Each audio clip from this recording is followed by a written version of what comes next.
and just take out the starts with a swing of the hammer, a swing or two, then the fight can really start from there. But then even if you do that, you are down a Zarya bubble. That is a huge resource for this composition from Ambition Greed. So they're in a really tough spot, and that could not start much worse for them. No, you're right. That couldn't start any worse for them. The Baptiste going down immediately is not great. That is a big shadow, though, coming out. That's 5 men and 6 men on the ground right there. But it isn't really going to matter. Yujinar can't clean up the fight, and Cave takes out 2 in the back line. Now it's going to be some wall invested by Nova. I think that's been a little bit too late. And with the beat invested by Myth, they're going to be able to clean up this fight. That was a great shatter in the end, though.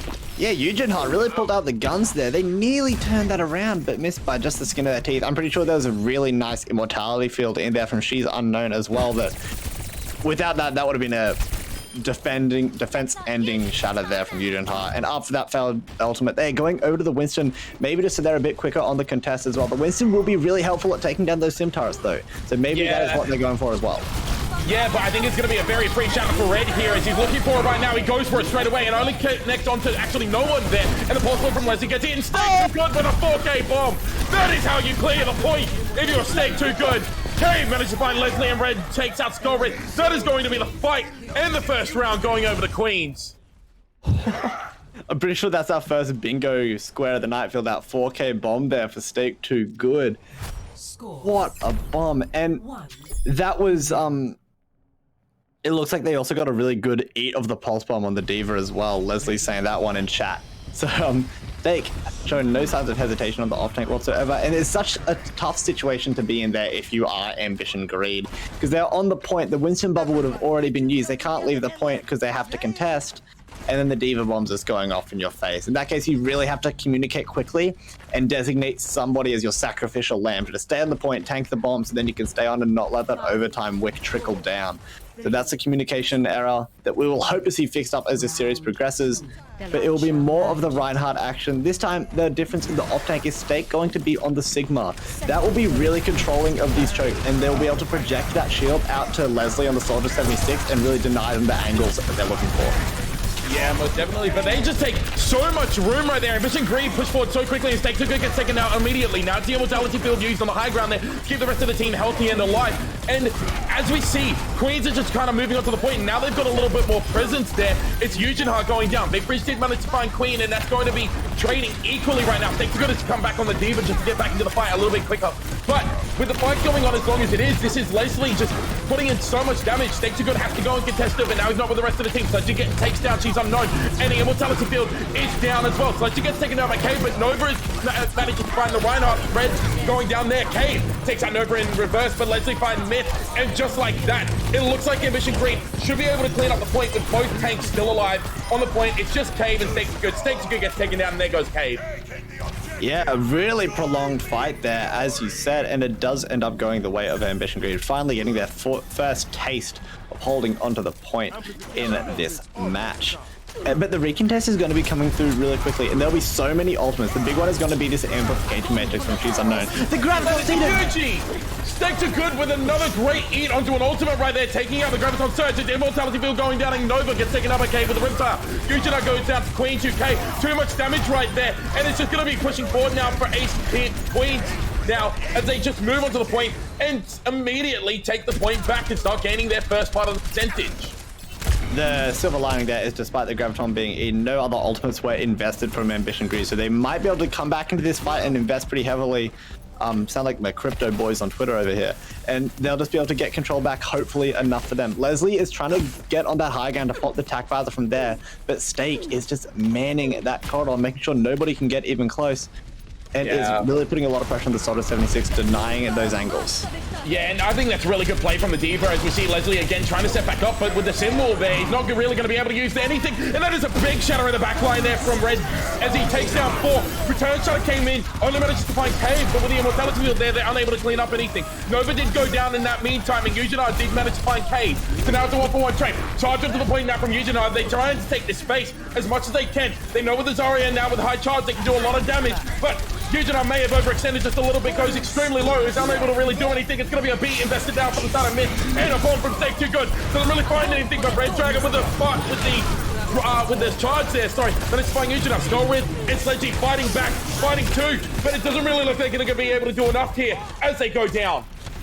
That was such a prolonged fight, and they did what I said. They used all the ultimates they had available. Wait, They even building up the Graviton charge in that fight, and they still couldn't win it until now. It looks like, Harry, they're turning it back. They are turning it back indeed. It seems to be just a little bit of an overextension there from Myth and from Snake Too Good there as they try and go forward as far as they can. Cave also got taken down late in that fight, but they're able to stay on the point for a really long time. Queen does go down in the end to Leslie, and Eugenar takes down Red. Now Cave with the Riptide found Leslie, but with both symbols on the point, it might be a little bit too late, but Cave has found Eugenar as well. Now it's going to be Snake Too Good scoring the point on top with Myth on the Lucio there, trying to keep this fight going for as long as they can for Ace Queens to get back into it. The Cave goes down to Sledgy on the Baptiste, and Leslie has been trapped on the high ground. Queens to Cave with a Symmetra of Terror edge there, but the big shatter comes out, and that's 3 on the ground. Scott responds extremely low. Takes a good found Nova. Sledgy goes down to Myth. Leslie did find Myth, and they need to keep this point contested for as long as they can. Shatter comes out, doesn't find anything. Great block from Red, but Leslie found Red in return. Now it's just Eugenar on the point. Leslie gets taken down there by Cave. Snake Too Good finds Eugenar, and now it's just going to be Big Fridge stalling it out for his team, trying to keep them in the map. Can he do it? Doesn't look like they're going to be able to stay in it. Going to be a nice second touch from Nova on the Tracer, but he gets taken down by Snake Too Good, and that is map 1, going over to the side of Ace Queens. That second round was so much closer than the first one. There were so many chances. That last fight, it went on for like 50% of the actual runtime of the map. I'm actually really excited to see this bomb, so I'll continue my point after this one. It just launched along the floor. So good. It's just, yeah, trying to contest the point. Nobody was wanting to leave it in fear of just losing possession, and they were faced with that outcome either way, unfortunately, for Ambition Greed in that situation. But that last fight on Control Center, Harry, it went on for so long.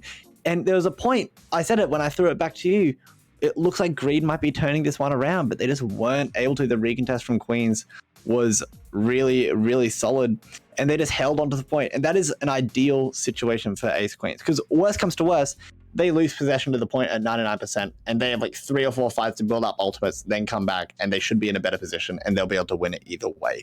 It was a really tough situation for Greed, and they lost, unfortunately for them, in the quickest outcome, but either way, it looked pretty inevitable. Yeah. What do you make of the Soldier pick there, Nikki? Because coming out with Soldier on what is a much heavier brawl-style map where there isn't really a lot of angles for you to take, and TAC Visor really isn't one of the greatest of vaults. Do you think that running the Soldier there was a bit of a mistake over running, say, the Junkrat or the Reaper? Oh, I think mistake is a really strong word, but I do understand where you're coming from, and I do agree with you to that extent. I think a Junkrat pick, it was very successful for Cave. Something like that could have gone on. They could have even stuck on, they weren't playing the Symmetra, were they? That was Nova. They could have ran a Symmetra. They could have, you suggested the Reaper. I think the Reaper would have been a great pick, because I found that fight where they nearly turned the point into their favor was the one where they played really well and they all played really clumped up, and the Reaper really succeeds in that environment. So maybe that could have been the pick going through. But as we go on to our next map, which is King's Row, it's going to be, that is where the Soldier maybe has a little bit more wiggle room. Like, they can take some better high ground angles and actually have a bit more success without having Snake Too Good just on you the whole time. It's so much harder to mark on King's Row because it's a more open space. Like, there's more distance for the D.Va to travel. Maybe they won't be able to get there in a single boost this time. Yeah, most definitely. And hey, this also marks off another thing on our bingo card here. King's Row, again, it's pretty much there all the time. But I think that it is a really good pick for Ambition Greed. They just need to be careful not to get caught into playing a certain comp that isn't working for too long, I think. I think if they stick on a comp that isn't working for too long, then they're just going to falter throughout their defense. As I say that, I do think that the Rhyme battle between Eugenheart and Red has been very entertaining to watch so far. Absolutely. Eugenheart did land that huge shout out, biggest shout out of the night by a mile. It just unfortunately didn't come to much. But I'm still hung up on the bingo card here. That bottom row is looking pretty promising. Yeah. All we need is a big old C9 and map 5 and nobody to finish King's Row here to even a tick. And we got a whole row down the bottom. I don't think we've seen anything else as of yet, though. We did start late, so maybe match 1 will finish after 9 We did see a 4K shadow. Does that count as 4K kills? Well, I mean, Technically, it was a 6K. True. It didn't have kills, so you're right. Okay, I'll eat my humble pie on that one. Going into this, it looks like Eugene is actually going on the monkey. What do you make of this, Nikki? Well, you said that maybe the Reinhardt wasn't working for them and it's time to switch up. Kings Row is an interesting place to make that switch, but it looks like that is what they're going for. They, along with Galraith and Leslie, they'll be able to find some really nice dives. Ideally onto She's Unknown on the Ana. She's all the way in the back line there. And maybe if Myth, they're off protecting someone, probably Cabe, who they'll be pocketing, that is probably the time and place to pounce on that Ana. So that's what we're going to be looking for. But the tanks going so far is also getting Nova a few really nice angles down to the ground floor. And look at that, the defense is forced all the way back off the point already. So much space has been given to the offense through just one really nice rotation. Yeah, it was a really nice rotation. They're able to get straight into them. They're trying to get their hands into the cookie jar, but they're really unable to find anything. Immortality Field comes out, but it's not enough to save Eugene. He was just out of line of sight right there. But now they're taking a little bit of point presence now. They're trying to get those ticks up, but without the Winston there to clear through, it might be really difficult for them to do any damage as Red takes out Nova and Queen takes out Big Fridge. Leslie did find Cave, and Stay Too Good did get DMEC, but the Resurrect from Myth undoes the damage, and Cave is back in the fight and immediately takes out Leslie. A little bit of revenge right there. Eugene can't make it over the May wall in time. Might get caught out a little bit here on the monkey, but he's able to get out in time. There was a real missed opportunity onto Eugene there. I don't think the team realized that they actually hadn't got past the May wall just quite yet. So the Winston did live to fight another day.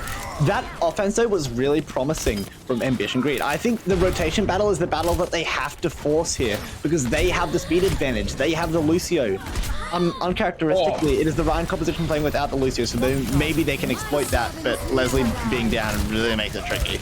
Yeah, Leslie going down does make it extremely difficult for them right there. They're now using the Valkyrie and just charging forward, trying to get as much value as they can. Immortality Field has been forced out, but it's not in a really good position right there. And Cave again takes out Leslie. That's 3 times now. The Ash has the Tracer's number here. That is not what you need if you are the side of Ambition Greed. Now they've been trapped inside the hotel there, and Red Drago just kind of decides, it's me with a big hammer. I'm going to swing through them now.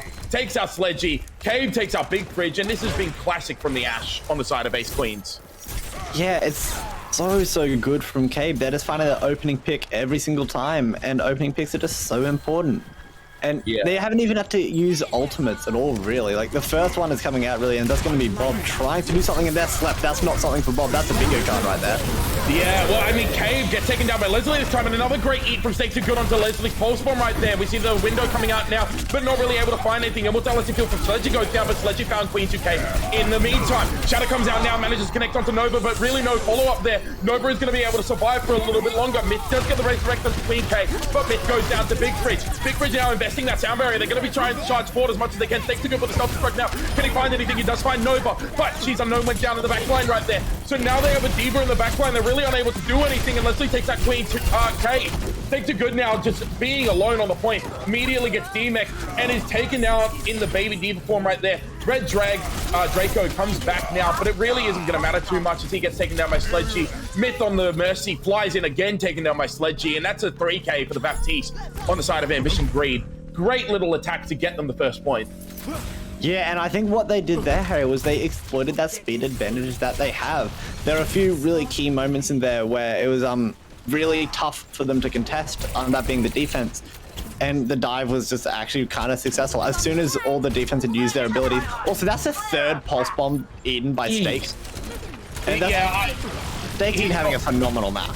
Check his PC, something's not normal there. As you see, the Winston actually is in the backline there. He managed to find Myth with hardly any punishment coming through. Red actually charged backwards and managed to find the Tracer there, and Cave takes down Eugene. Skullbreath gets DMEC, and another Bob comes out. This time really not being able to find anything. Cave does take out Sledgy, and as I said that, Cave actually found Skullbreath with the Bob that went inside the bookstore and cut off the hallway there. Nova going down late in the fight means there's a stagger kill, and he's moved over to that Junkrat. That's an interesting swap right there. I understand what they're going for though. The shield break will be really punishing onto Red Draconum, and it will just really good in these small chokes as well. It's so hard to avoid those grenades. Stay Too Good will have to absorb a lot of their defense matrix, and maybe it will be depleted for once so Leslie can actually land a pulse bomb. The Winston is going in very aggressive with the primal rage though, but they're just antied immediately.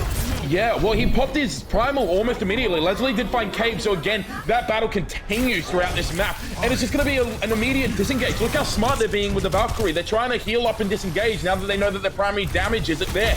We see Leslie trying to take the off angle, trying to get as much damage as he can, and we see the shield now for Red Draco, and going down right there. He receives a nano boost, and there's going to be a blizzard as well coming up from Queen. Skulbrich with the self-destruct, doesn't really find anything but forces the May wall out. And now we see in the back line, it's just going to be Eugena and Leslie trying to get as much damage as they can. They find she's unknown, and the Immortality field has been used. Great shadow coming out now. Catches on to 2. Skulbrich and Nova go down, but a resurrection to she's unknown means it's healing going to be coming back. Nova did take down Queen K, and Big Fridge found Red Draco in the meantime.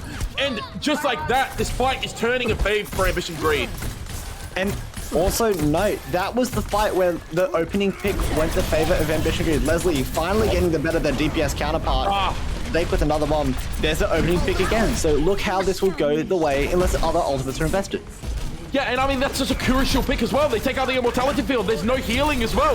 It's only Big Fridge who used the sound barrier, to try and keep them in the fight. It's going to be a pulse bomb, this time catching on to Myth. That is the first pulse bomb kill I've seen from Leslie all series, but it doesn't matter. It's come far too late in the fight, and now they've got to reset with point B still hanging in the balance, 30 seconds left. Final fight territory, it looks like, and Sledger getting staggered even further. That is so brutal for the offense.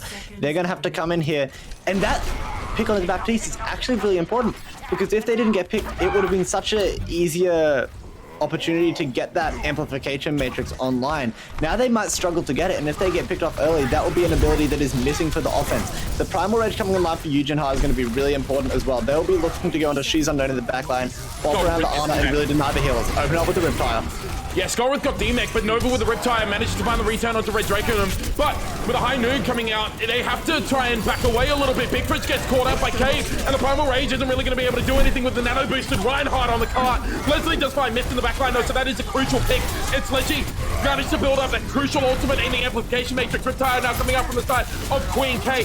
D-Mech Skulbrich, but Leslie's in the backline still being a torment on this Tracer right now. Still keeping alive. They need to keep on the point though, because that overtime wick is burning down. Skulbrich eventually taken down in the Earth Shadow, doesn't really find anything, but Eugene goes down, anti-nated and taken out. Sledgy takes down She's Unknown, but Nova gets taken out as well. Sledgy has also managed to find 2K. Can the Baptiste actually manage to save this fight for the side of Ambition Greed? Self-destruct now coming out from Stake 2. Good, managed to find Big Fridge. Can they go back on the point? No, they cannot. And that is going to be a hold at the very end of point 2 for the side of Ace Queens. For Ambition Greed, you have to be feeling a little bit disappointed with that.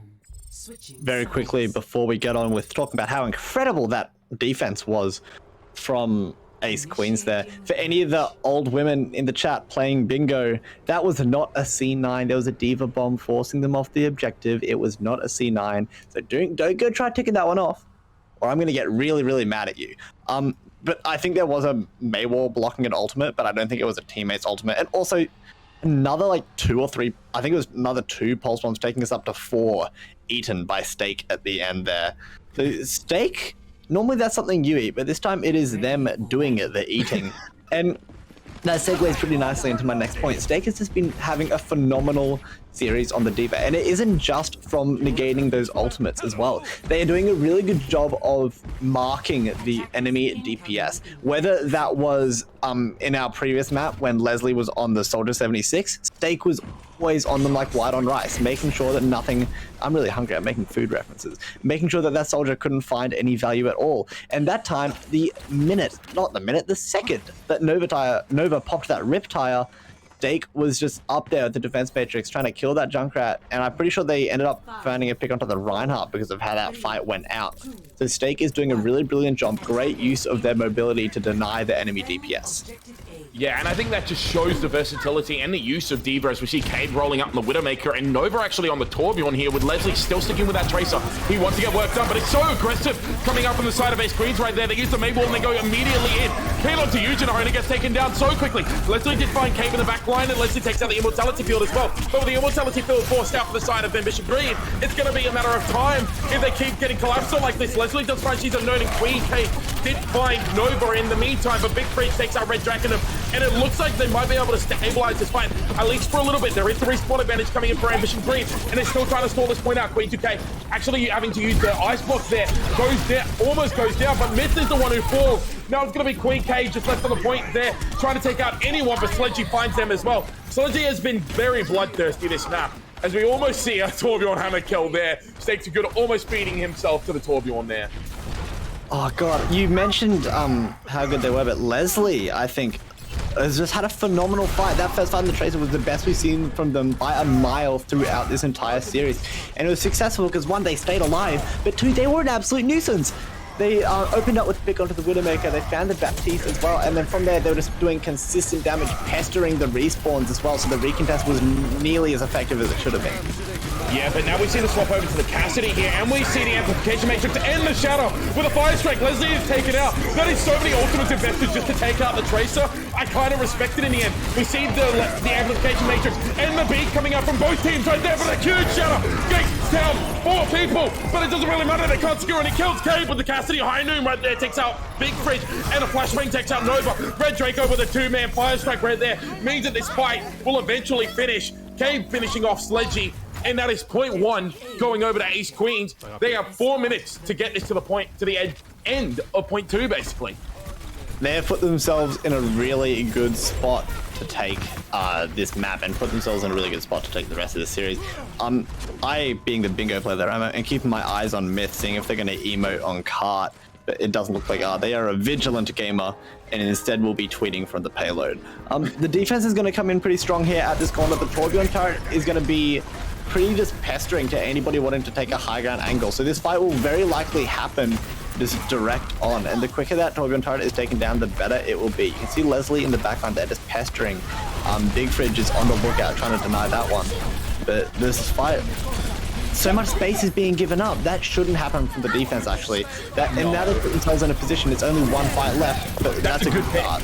That is a great pick right there, and a self-destruct actually takes out Big Fridge, who was in the Immortality field. K with the Cassidy manages to find Nova with a flashbang through the Amplification Matrix, and that is just a complete collapse from the defense. Look how much space they've given up. It is literally the final fight right now. We see the Graviton Surge and the Amplification Matrix. Stakes are good, gets demected. It's going to be a big Shadow. That is a 4-man Shadow right there, taking down 3 of them right there with the pin as well. That is a great Shadow from Yujinha, but it may have come a little too late. They have no room to work with right now, and Queen is coming up on that Blizzard. Too late it was, Harry.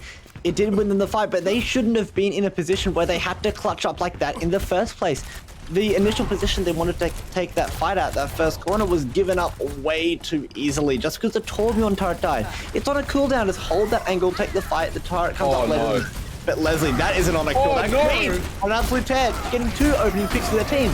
Queen has just opened this fight up completely, and they have opened the map up for victory right there. It's going to be a multi-core coming out, but he just gets shut down immediately with the Diva Defense Matrix, just taking it down. And they're going to glide this to the golden box to victory right there, as She's Unknown just kind of feeds themselves to the goop. That is the Torbjorn Molten Core. Ace Queens take map 2. Okay. I'm going to stop harping on about the bingo cards soon, but that was absolutely a Maywar blocking the Shadow from Red Draco. It was absolutely on purpose, but it still counts, so hold me to it. Play of the game here from Eugene. This is a 4-person Shadow, which is another one on the bingo cards. Really good night for the bingo here. All we need is some easy trumpet music or whatever, and we're having a great... Ooh! Ooh! Somebody get me in the shower. That was filthy. That happened. And yeah, it has put Ace Queens 2-0 up in this series. So maybe the 9 p.m. finish won't be a thing, unfortunately. But it's going pretty quickly the way of Ace Queens. But that shouldn't take away... Greed played some pretty good Overwatch throughout that. They just weren't able to get it as consistently and as frequently as Queens were, and that's how they got map victory there. There were a few really nice fights from the supports, Sledgy putting in a lot of work on the Baptiste, and Leslie, when they were left uncontested on the Tracer, they put in a whole lot of damage and just work in general. So the Tracer pick, I think if they are put in a good Tracer map, maybe they could be the carry that Greed needs and just really level up their gameplay, because what they're doing isn't bad. They're just kind of struggling with it. One, because the map wasn't super lovely for them, and 2, Stake is doing a really good job. Stake is being too good on the Diva and is contesting everybody. But it looks like we'll be heading off to Rialto next. I think there's a few decent spots to play Tracer there, but it isn't as versatile as you might like. It's something like a Junkertown where there are a lot of flanks you can take. Yeah, there are a lot of flanks on Junkertown, but it is more open. But I think you're right. I would have liked to see them go to Junkertown rather than Rialto. I think first point is going to be the main area that Greed are going to need to try and hold. I think if they lose first point, then Tracer suddenly becomes a little bit harder to use. And then third point, you may as well just swap off the Tracer at that point. But I do agree. We have seen some incredible individual plays coming out from the side of Greed, but it seems like their teamwork and team coordination hasn't been at the same level, at least, as Queens have. And I mean, you've seen them. They see that they're playing the Tracer and that they're playing the Torbjorn, and so they can just speed boost in with the Maywall in tow and just go straight into them. And they can take out the tanks before Leslie has any effect on the game most of the time. If Leslie is able to get in there almost as they engage and take out, say, the Baptiste or the Lucio, then maybe they stand a chance in those Ryan head-to-head fights. But I mean, Eugene's kind of being left to dry in terms of damage at the moment. So it's going to be interesting to see how they adapt to that. And Ace Queens, I mean, you said it, you hit the nail on the head right there. Stake Too Good has just been, well, too good. He's been very, you could say, well done. He's a well done Stake right now. He's just performed extremely well. And Queen as well has been a bright spot on the projectile DPS. I really wasn't expecting Queen to come out and dominate the way she has on the projectile heroes, but here we are. Yeah, they did a particularly great job in that last fight on the May for sure. So great job from them all the way around. Very quickly, you mentioned the team synergy maybe not being as there for Ambition Greed, and that makes sense. They've only been together for 2 months, while Ace Queens go back like 2.5 years for some of these players.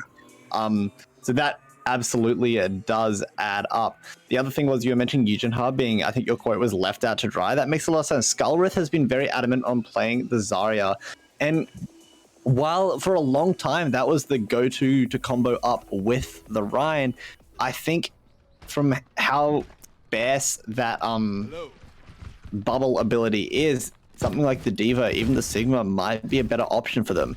But they're gone, screw that. We're finally seeing them go off of the Reinhardt, which means Skullrith can get out of the Zarya as well. There's going to be a ball hog composition. They will be playing for picks here. Leslie back onto that soldier. It'll be Nova taking up Tracer duties as well.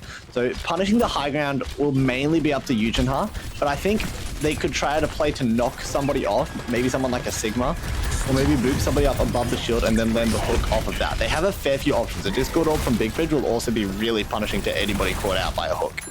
Yeah, most definitely. We'll see the hook come out. Doesn't really find anything. He's pulled back around the corner. And now they've just voluntarily given up the high ground. And they get some boop onto Stake Too Good, actually, off of the high ground by there onto point. But no one was really looking at him, so there's no punish there. He's able to get back to the rest of his team. That was really, really lucky for Stake Too Good. He was almost punished by Eugen. And Eugen, he's just rolling through the team right now. He's really trying his best to isolate people. But Nova gets taken down by Queen. Red Draco takes out Big Fridge, who was left to dry on point right there. And Stake Too Good takes out Leslie. Eugen goes down to Cave. And again, no momentum is really built up from the side of Ambition Greed, as we see the first fight go very heavily in favor of Queens. I think it did go very heavily in favor of Queens because there was no sense of cohesion from that offense from Ambition Greed. The ball went in a few times, but nobody was there with them. The Hog wasn't there looking to capitalize off any of the picks and the space it was made, because quite a lot of space was actually given up. You can see that by how far forward the payload is at the moment. But it didn't really translate to anything because the ball was just going in solo. They need to play more as a team. Yeah, and I mean, they're not engaging on the right targets either. Right there, they try to engage onto the Orisa. They're never going to be able to kill the Orisa right there, as we see the Immortality field used. And Queen K manages to find Nova with just, again, a lob of the mine right there. Sledgy goes down to Stake Too Good. And it's going to be another engage from Eugen Harpy. He can't be hopeful to find any picks right there as he gets taken down by Red Draco. And again, this composition isn't really working into this double shield. In fairness to the offense, the defense is playing a pretty rough composition to play picks into. The double shield just prevents so much damage, and then the Hanzo is just shredding that Wrecking Ball as well. But it looks like finally a little bit of space has been given up. This is where the Hog needs to go for, but they're facing Riptire. Yeah, Riptire and Dragon Strike right there. Stake Too Good takes out Skullrith, and the Riptire doesn't really find anything. That might have been a little bit of a waste, but in the end, Cave just headshotting Nova. The Tracers on the side of Ambition Greed have not really been having a fun time against the characters that can really just turn around and one-shot them in the end. Cave has been on shutdown duty there, as the rest of the team is forced to back up. They do have a lot of ultimates coming up, though. They'll have to make good use of them. I kind of criticized Ambition for not going in at the same time, but I don't think it is entirely their fault. The composition they are playing into really punishes the lack of shield. There's just so much damage going down the chokes, it is so hard for them to actually advance at all. This is their best chance if they engage with the Transcendence. Yeah, we see the whole hog, the nano boost, the minefield, and the graviton flux with the Transcendence used there, and the soldier visor just attacking on. Scorrid's actually managed to find 3 with that whole hog, and Myth is just forced to go off the map. Leslie takes out Stake Too Good, and finally they have a little bit of momentum as they push towards the end of point 1, but it took 5 ults to get there, and they only have, well, I mean, they're gonna have 3 minutes now, but it took so much to get there. Yeah, and that is, while it does win them point A, I don't think it's an economical way to play to hope to advance the rest of this map. Like, they're doing things, but I don't think they're doing them quickly enough, because it'll be a while until they have another fight like that where they have the opportunity to just use all 5. Eugenar's being an absolute nuisance in the background, and the supercharge is really early at the corner, but this is better now. Pulse bomb. The pulse bomb is gone, and Leslie has found an off angle. Yeah, I mean, Nova actually managed to find She's Unknown there. Myth does get the resurrect, but the bongo went down as well. Queen K gets hooked and taken down. But we see Myth in the Valkyrie pulling out the pistol and taking out Big Fridge. The Battle Mercy is here to play. Eugenar did manage to find She's Unknown with a pile driver, and K found both Sledgy and Nova. Myth also found Eugenar, and Red Draco M found Skullrith. That is some great play coming out from the side of Ace Queen. Some great individual heroics to save that fight from what looked like a certain loss. They played it really well indeed, individually and as a team. I think the big team thing that did them some favors was they weren't hesitant to continue pushing forward, because Leslie was up on the high ground pretty near where they are at the moment, where the Wrecking Ball is actually. But the team just pushed past the corner into the opposition, so they didn't have to worry about the soldier off that off angle. So really nice play to negate the soldier just through positioning. Yeah, I mean, that's a pulse bomb into the backline right there. Forces out the immortality field. Cave is trying so hard to get some value onto this Baptiste, but Skullrith found Red Draco M. That is going to be the Orisa down now, and they're not going to be able to get a resurrect. As Eugenor used a minefield. Cave actually gets a minefield, gets downed by the minefield, and it's going to be a sleep onto Leslie with the tactical visor there, and the Riptire coming out as well. Queen is going to be chasing the Reaper, doesn't really find anything, and Eugenor takes out Queen. That is really unfortunate that the Riptire couldn't get the Reaper before, after he came out of fade there. But they're going to be pushing this payload forward now. They are, and the space was made so efficiently by Eugenhar in that fight. They pile drived everybody backwards, and then they put the minefield in between the defense and the payload. So there's so much free payload progress. They need to continue to play like that to make ideal space. Yeah, and that's a good Transcendence coming out there from Big Fridge, negating the minefield right there, and a lot of damage coming in. As Skullrith actually managed to find Myth as well. Red Draco M found Nova, and Cave is just in the backline right now, completely uncontested with the rest of the team. Manages to take out Sledgy, and Queen is swapped over to the Echo to take out Sledgy, actually Queen. Using the focusing beam and taking out Skullrith. Cave with the pulse bomb found Leslie, and Cave also found Big Fridge. This is just going to be another fight win in favor of Ace Queens, and the Valkyrie came out very, very late. Wasn't really needed in the end from Myth, but better safe than sorry. Indeed, I agree with that. And we are seeing a swap from Big Fridge off the Zenyatta over to the Brigida.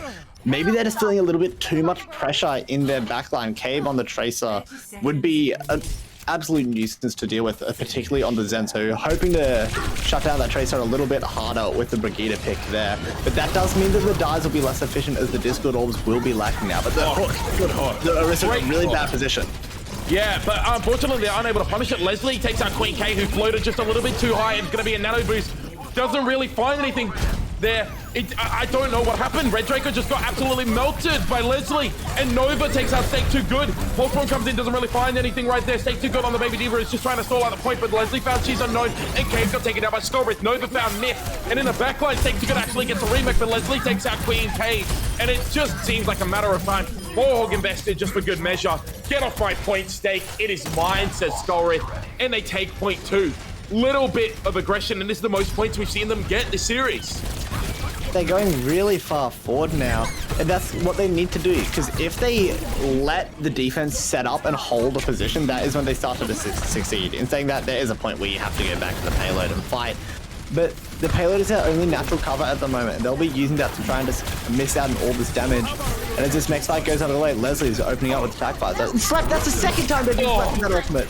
That is a really good sleep. Unfortunately, gets woken up almost immediately and might take out Queen. Queen goes down to a power driver, and Nova in the back line with a Death Blossom. Takes out both supports. There's no healing for the tanks right now. Stake Too Good did find Nova, but Eugenhar takes out Red Draco and Stake Too Good.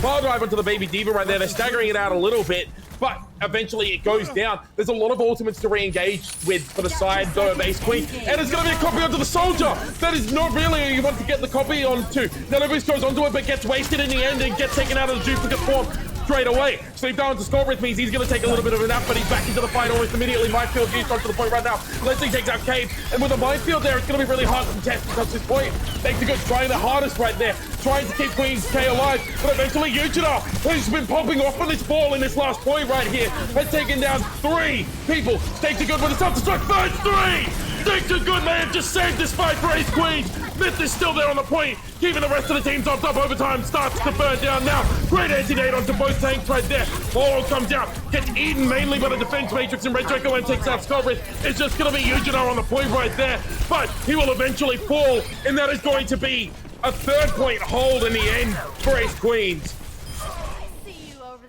Stake, you're blowing my mind, dude. You can't do this to me. Oh my goodness, Stake. Early shout for MVP right then and there. Phenomenal play. Another massive bomb, a fight-winning bomb. That turned it around from a losing fight to a winning one for Ace Queens, and has now put themselves in a really good position to take this map and an extension this whole series, Harry, because it's match point to them. It is a 1st to 3, so that we need to see some really strong defense coming out from Ambition Greed, and we haven't exactly seen that from them throughout this series just yet. What are they going to do differently? I think if Leslie wants to stay on the Soldier 76, which it looks like they are doing that, this is the best position for that pick to succeed. There's lots of high grounds, lots of different angles that they can take, and that is where the Soldier will be the most successful. Skullrith also making a really smart switch off of the Zarya. While they had some good individual plays, I think Yujinha was really struggling because of that, as you pointed that out as well, Harry. So the Sigma, they could either play it with the Soldier and have that dual off angle, or they could just use it to protect the Ryan. The Sigma shield lasts a lot longer than a Zarya bubble. So I am liking these swap ups from the defense. Something wasn't working and they have changed it, and we'll have to see how it goes. A Tourbillon turret could actually be quite the nuisance as well. The big pick on the offense is going to be Queen K. They are going to be on the Pharah, accompanied by Myth.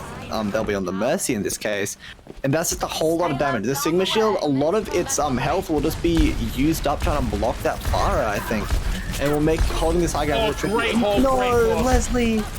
Great hold, great hook. Stakes are good. Finding the kill onto Leslie right there with a lot of assistance from Red Draco with a really good hold, getting around both shields there. And Queen K has taken out Nova's turret and the Immortality build was also good. Great hook again. He comes from the top rope right there. That is filthy. Stake too good. You cannot be doing this to them. Scorrith goes down to Queen Cave, but Sledgy did find Cave. It's going to be a resurrection to Cave, and Stakes are good again. With a hook, finds Sledgy. He has been on fire on this Roadhog, and they just seem like they're going to be walking through right now. There is a lot of storm coming in. There's still Lucio here, so they're going to be able to get out a little bit here. Yujira is going to be able to survive, and they look like they might be able to get another survive, but not with another hook coming up from Stakes who got onto Big Fridge. This has been an absolute clinic from the Roadhog on the side of Ace Queen. Scorrith actually has swapped over to the Roadhog to try and mirror it, but K found Nova with a headshot. Great Shadow comes out now onto Red Draco, and the Immortality field immediately gets taken down.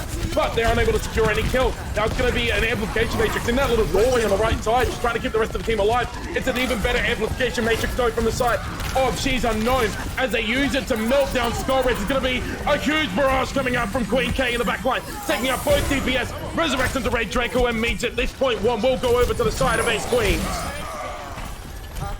Oh, that was a monstrous performance from the entirety of Ace Queens. And I think they were put in a position to succeed, and they fully capitalized on it. There wasn't anything stopping the Roadhog from going aggressive. So they did, and they found success because of it. Looks like this might be an opening pick onto the Roadhog and Skullrith as well, but they get out with their life intact, luckily for them. But the Roadhog is just holding the high ground. The Orisa gone very far forward as well. But so much space is being given to this offense, and I think the defense needs to change that. Ambition Greed need to hold a little bit more aggressive. That could have been a cool pin. That could have been a very cool pin. I did see him just kind of in the hallway. Look how much room they're giving up. Again, now they have to give up more because there's a bongo and they haven't been able to take any of that space to destroy it. That's a great hook on Stakes are good right there, but they're going to really be unable to punish it. We see a Bob into the back line right now. It's going to be doing damage immediately. Cave takes out Leslie. Mortality field has been forced out, and there's going to be a beat coming out. Cave takes out Nova, who was using the Volt 4 at the time. And it's going to be a whole hog now coming in for Skullred. They take out Red Draco Web, but Cave again finds Big Fridge. Stakes are good, goes off the map thanks to Skullred, but it doesn't really seem like it'll matter. There's so much damage coming in from the DPS right now. Great fire strike though onto Queen K, and Leslie took out K.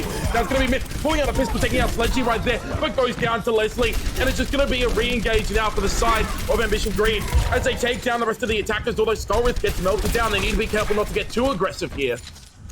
That's the second time we've seen that kind of situation play out in this series, Harry. The first time was on Kings Road, the second time was just then. The defense gave up so much room, but in both cases it was Ambition Greed. But then an individual player stepped up and clutched it up. This time it was Skullrith with a really nice whole hog, which secured them that fight after they gave up so much space. Holding up this high ground could actually be pretty good though. They need to watch out for the Farah coming around from the outside. Yeah. And I mean, they just haven't. That Queen is there, but Nova takes it down with the turret. That is just actually really good placement from the turret right there, from the Torbjorn on the side of Ambition Greed. And they take a lot of space. They hide away from the amplification matrix and they use the tactical visor on the off angle there, trying to get any sort of damage and any sort of kills right there. They're really unable to find anything. The mortality field was used, and now it's a whole hog with the pull right there. Unable to secure any kills right there, and Take Too Good goes down. Shadow comes in, manages to find She's Unknown, but they're unable to secure the kill onto it. Now it's going to be Leslie taking out Myth. She's Unknown goes down to Sledgy. Sledgy also takes down Cave, and Leslie finds Red Draco M. That is going to be another fight going in favor of Ambition Greed. Queen K getting staggered out towards the end there by Leslie. They took that fight and they won it because they didn't back down. They don't have any room to back down, otherwise they'll give up the point. Whenever Ambition Greed is put on the ropes, they always find a way to pull it out. Also, really nice shutdown from the fire ultimate of Queen K. They were steadying up, about to click that Q button, but was shut down. I'm pretty sure by the Torbjorn turret. So really nice play to negate those ultimates, and it has warranted a switch from Ace Queens going over to the Winston. They will really struggle into the Roadhog, but so will Skullwrath as they get anti-nated. Yeah, well, I mean, there's no Diva Matrix to eat it up. Again, the Torb turret finds Queen K. Queen K needs to stay away from turrets. They obviously are not a fan of her, as we see them just try and get through there, but it doesn't really matter. The Farah has been taken down. There's not a lot of damage there, unless they can get the Resurrect, which seems very unlikely. We see the anti-nade coming in, but Storage is going to be able to live and use the whole hog to take out Red Draco M. Leslie found K, but it's just going to be straight away, going straight into it. Sledgy gets slept to the end, but it doesn't really matter in the end. Take Two Good gets taken out. Queen K actually comes in with the barrage to take out Sledgy and almost take out Eugenar, but it doesn't matter in the end. That is going to be a Resurrect onto Sledgy, and that is going to be Queen K probably swapping in the end. Yeah, swapping over to the junk right there. I like that pick from them a lot. It puts so much pressure on Eugenhar's shield. There's also just a lot of raw damage that the Roadhog doesn't really want to be wasting and just taking in general. They want to save that E ability for as long as they can during the fight so they can continue to go aggressive. But the Junkrat grenades will really dampen that potential aggression. They have a few ultimates to work with, Ace Queens do, and they're going to be opening it up with the Bob onto the payload, but it goes a little bit far. Bob, Queen taken out again. Yeah, Queen is taken out again, gets resurrected, but Cave was in the backline and just gets singled out. That's great hook now coming out from Skullwrath. They managed to get onto Red Draco. That is a huge anti-nade right there. And Myth is just trying to pistol down the turret. They have been so harassed by that Torbjorn turret in the last few fights that they just dedicate the Mercy off taking it down. Great shot now comes in, takes down 2 people, but Queen manages to live. Some great healing there. But it's going to be a hook onto Queen. Leslie with attack fights takes down 2, 3 in the end. And that is again another fight for Ambition Greed. They are holding really, really solidly. This might be the first map on the board for them. And Cave, that is the person you'd want to be touching the objective. Shut down by Leslie. As soon as Leslie is put in those environments where they can thrive on that Soldier 76, they are succeeding. And as a result of it, they keep themselves alive in this series. No real final fight there at all. As Ambition Greed brings it back to 2-1. Maybe we will see that map 5. Yeah, maybe we will. Stakes are good again, finding the play of the game on this Diva. With really what seemed like it could have been like a map-winning bomb. Like if you get it as close as this was, you'd think you're in for a chance. There's not going to be another attack at all, but you're not even able to get there in the end. So realistically, I think it was a massive step up from Ambition Greed. I think you have to admit that it was just such a big step up in play from Greed. They knew how to play around their cooldowns. They knew how to play around everything. But for Queens, you go into the next map, your confidence should still be fairly high because you won the last 2 maps, and that map came down fairly close in the end. Just came down to some really good step-ups from Greed. So you should still be feeling confident going into the next map, I think. I agree with you, but in saying that, you'd have to be shivering in your boots a little bit if you are Ace Queens, purely because you'd be thinking, God, that Reinhardt composition and even the Orisa Hog that we were running, it didn't face any resistance until that point. That is the first time, I'm pretty sure this is, that Ace Queens has been forced to swap the composition like large scale. In that case, it was going from pretty sure it was from the Reinhardt over to the Winston there. That is the first time we have seen a big hero swap like that being forced. So Greed has really cracked a little bit of a code here. If they can keep that going and keep Queens on their toes and not being able to be entirely comfortable, that could be a really big key to them turning this series around, maybe pulling off the coveted reverse sweep. Their next opportunity to do that will be over on Hanamura. Again, a must-win situation. They have been so good in these clutch moments, has Ambition Greed, and they will need to continue that here. It is winter mode, so will be a little bit snowy. There's a cool little snowman on the rock. That's kind of sick. But oh yeah, there is. The compositions can still be pretty standard here. I think both teams can still run what they really want to, but I think it's going to be really prominent on the defense of Ace Queens here. Cabe, they've brought out the Junkrat a fair few times this series. They'll bring that out again. And Queen, we saw how successful they were on the Mei. They're going to be continue doing that here. That Mei wall and the choke will be so difficult for Ambition Greed to work around. So that is something they will have to consider. Maybe it will be teleporting past the Mei wall entirely. That will be their key to victory. But they do have to watch out if they're all grouped up around that teleport. The Junkrat nades from Cabe can be absolutely brutal. Big fan of how Red Draco's is holding the choke here, and they'll be able to recognize the teleplay happening pretty quickly. Yeah, and Junkrat is a massive counter to that, especially with no Diva, which again, that is the sacrifice that they're making. Nova immediately gets trapped, and that is the Junkrat effect right there. Cabe also finds Big Fridge. He is just putting in so much damage right now. He's already built up 50% of his ultimate. She's Unknown takes out Yujinha, and that is just, again, the fight going out. Just straight away, Stormwrath might be able to get out with some charge in the end. It looks like that, yeah, it looks like they'll be able to get out in the end. Leslie gets taken down by Cabe very, very late. But yeah, I mean, just textbook play against the teleporter as the Junkrat right there. Cabe, 70% to his ult. Also, a really significant play from Red Draconum there. They realized the teleport strat was going to happen just by the pathing and immediately started backing up towards the point so they could contribute to that damage. The Ryan swing's just as good as the Junkrat grenades when everybody's grouped up like that. So really good recognition of strategy there from Red Draconum, and they'll have to do the same on the defense. They are playing very, very passive, giving up a lot of space. Pathing from the offense will be really important because it gives Leslie the high ground looking down on the point, and they'll be able to transition a spot that's where moment. Oh no. Oh no, that's 2 going down with the Junk Tire, and it's Zarya and Baptiste. That is not what you wanted. We see the charge onto the Diva mech right there, but it doesn't really matter. Yujinha gets taken out before he can complete the charge, and that is just the fight going down straight away. You notice the pathing there, but they don't have a Lucio, so they're never going to be able to path as quickly as they really want to, especially against that Junkrat. So the Junkrat is just getting so much free damage because they take so long. Do you see them swapping up at any point, or do you think Big Fridge needs to swap off over to that Lucio role? That is what I was going to suggest. Yeah, the Lucio. But the Mercy can also work. It's a bit more of a direct pocket for the Sword of 76, but watch out for Cave. They've been super sneaky here.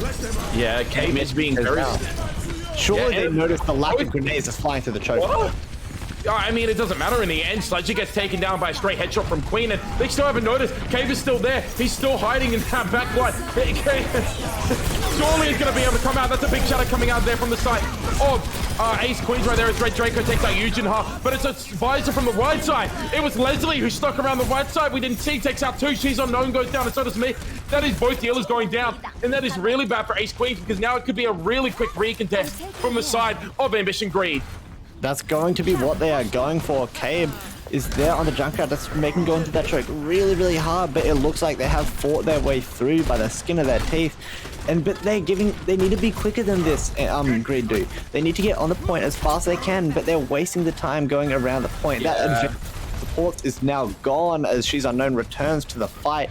It'll be a straight 6v6 here. Cave gonna open up with the tire again. We saw how successful it was last time. They are scattered out. Yeah, but I mean, there's no May wall. They used it to block off the choke point right there, and Cave finds his way into the back line. He gets set on fire, but doesn't go down until he takes 2 with him. That is how you play it. The Junkrat right there, you get into the back line and you do as much damage as you can. Huge shot coming up though.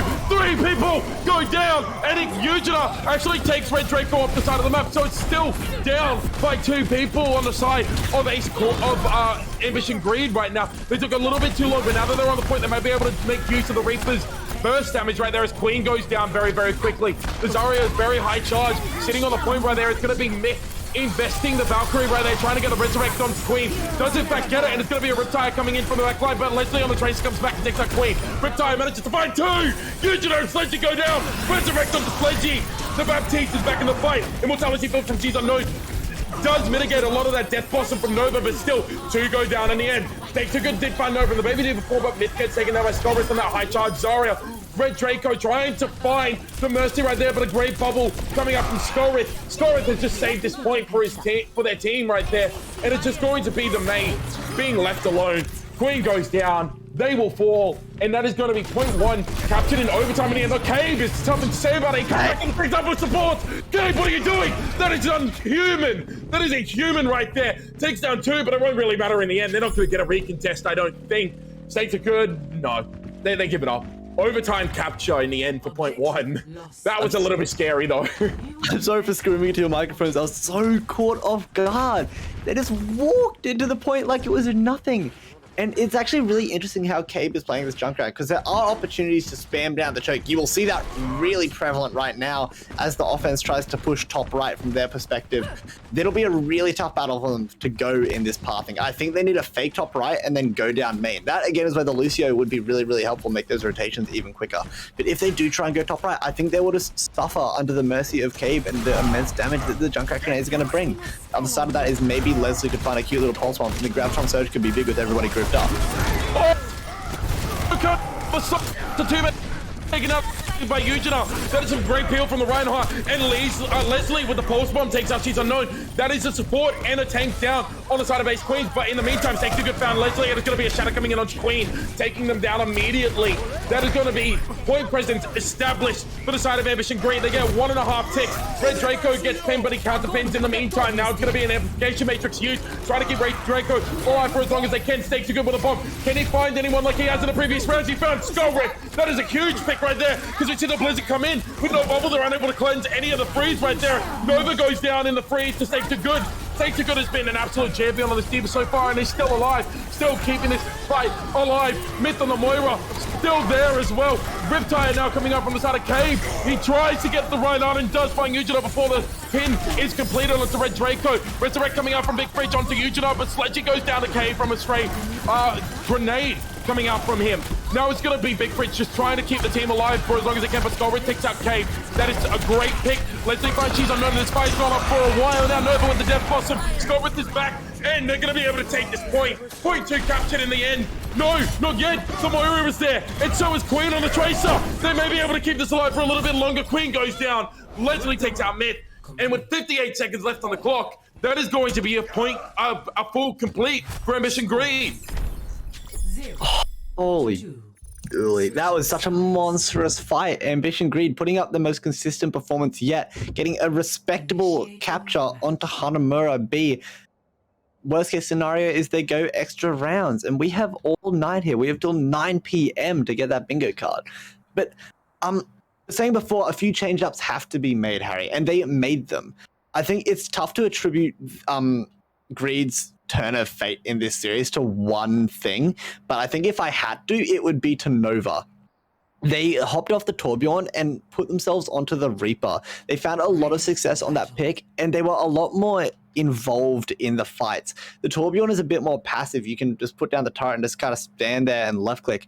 But on the Reaper, they were able to path around, find cool flanks, find the supports on their own. And as a duelist, the Reaper is always going to succeed in that environment.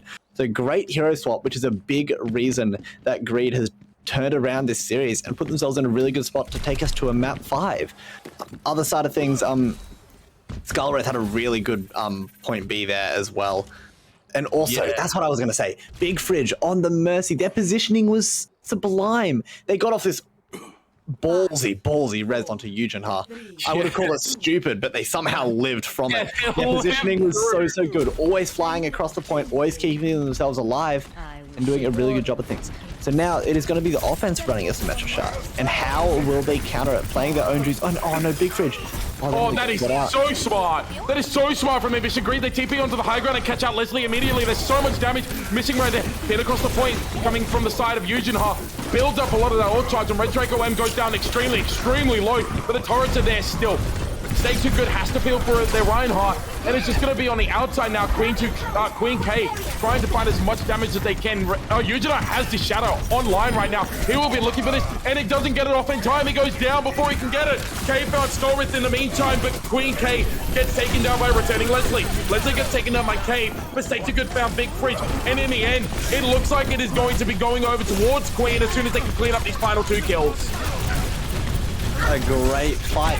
They didn't teleport directly onto the point because they were hesitant of a trap, and instead they teleported up to the high ground, baited out a few abilities, and then went for it. But they're going for the recontest. Yeah, they're coming back in. The Reinhardt to charge over onto the point. Yujinha's going to get taken out almost immediately. Same with Skullwraith. I don't know if that was worth it at all, as we see Big Fridge just get moved off the map by Myth. I don't know if that was worth it. That's so much ult charge given over to Ace Queens.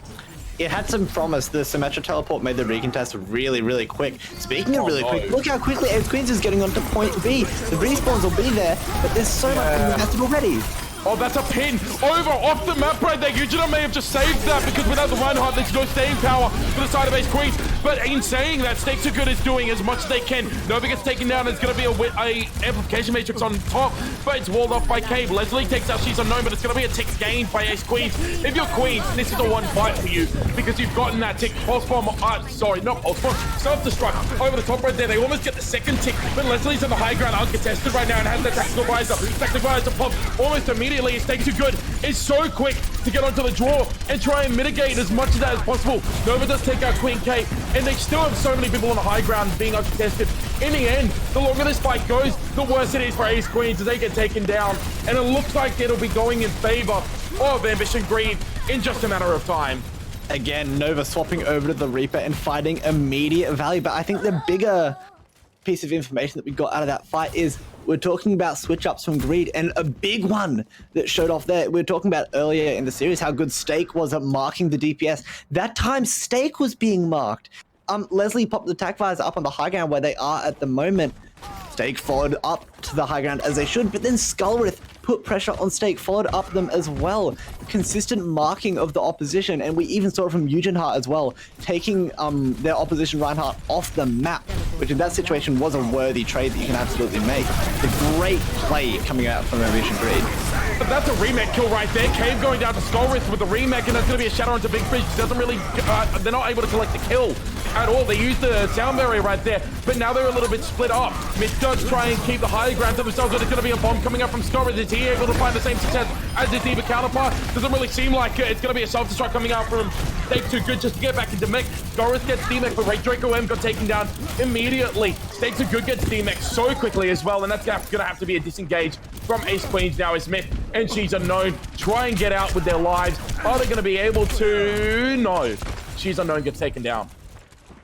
Doesn't mean much. The recontest is still going to take a while either way, but any time taken off the clock is good for Ambition Greed. Look at this positioning. I don't know. Yeah. I don't know if Greed knows that they are out there. I don't think they do. I mean, surely the Reinhardt goes and checks this out. I mean, it looks like the Reaper is positioned just in case they're over there, and it looks like Skullwraith is getting ready for a remake kill as well, but they go underneath. Skullwraith is trying to get the remake kill and is unable to find it this time. Coalescence now coming up from the side of Big Fridge. They're doing so much damage, and with the healing and damage, it's going to be so hard for the rest of the team to push in. Great block coming up from Red Draco, but it's going to be attack visor on the high ground again. Stay Too Good very quickly onto Leslie right there, trying to mitigate the damage, but is going to get DMX very, very shortly if he's not too careful. In the meantime, Red Draco gets taken down. Cave with the Blizzard manages to take out Snorrish though, and it's going to be a death force him on the point. Cave goes down and Mitch has been taken down as well. Queen Cave managed to find Nova, and that's going to be a second tick. That might be a little bit of a mistake in the end for the side of Ambition Greed, because now they only have one tick to work with. They have to be very careful not to give that up. Another great setup from the defense there. Leslie on that high ground, again punished, but they had enough peel through their biotic field to keep themselves alive from that contest from the Diva. Such great position. They were also spread out. The Moira was on one high ground, the Soldier was on the other, the Baptiste was above the point. So hard for the offense, which at the time was actually a brawl composition, to pin somebody down because they're also spread out. So really great stuff from the defense, and it has warranted a bit of a swap, a really divey DPS combo, which feels a bit out of place with the more brawly tanks that we are seeing. I wonder what the target of this dive DPS is. They're just trying to get onto Leslie straight away, and they're unable to secure the kill. Cave does take down Sledgy's immortality field, but it doesn't really matter in the end as we're seeing amplification matrix. Huge shatter coming out now onto Eugena, sorry, but it doesn't really matter because Leslie's just sitting behind. Stay too good with a remake, though, finds Sledgy, and with that, it seems like it's an even fight. But with the dive DPS, they may be able to pull off some individual plays if they are able to focus down anyone, but Leslie finds Cave, and that dive attempt goes down as a failure in the end, as Leslie takes down 4 in this fight. And now the time bank is about to be evened up, even surpassed here. And as we go into this final fight, the DPS swaps came in really late in saying that though Cabe is coming up on that Dragon Blade. That could be a pivotal tool if they get around to it. But even so, there are so many ultimates online for the defense. Their ultimate economy has been so crisp throughout this entire thing. They're going into final fight. They have put themselves in the best position possible to send us to map 5. But only one tick is needed, and the contest is coming in really quickly from Queens. Yeah, I mean, look at this. That is a really good re-engage coming in from the side of Ambition Green. It's going to be some... Oh, my dude! Stakes a good man, saved it, but it doesn't matter because Leslie with the Tac Visor is in the high ground. Takes out 2.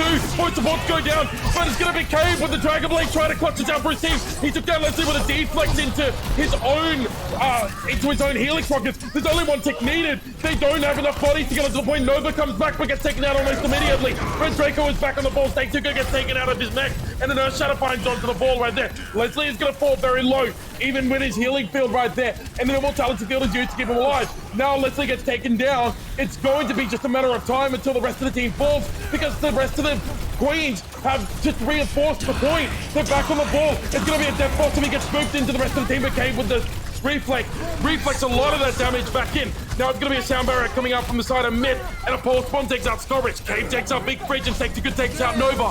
Leslie is back, but they're unable to touch the point. 1 minute left in the time bank in the end for this next attack that they have versus a minute 58. That is such clutch play coming out from Cave and the rest of Queens.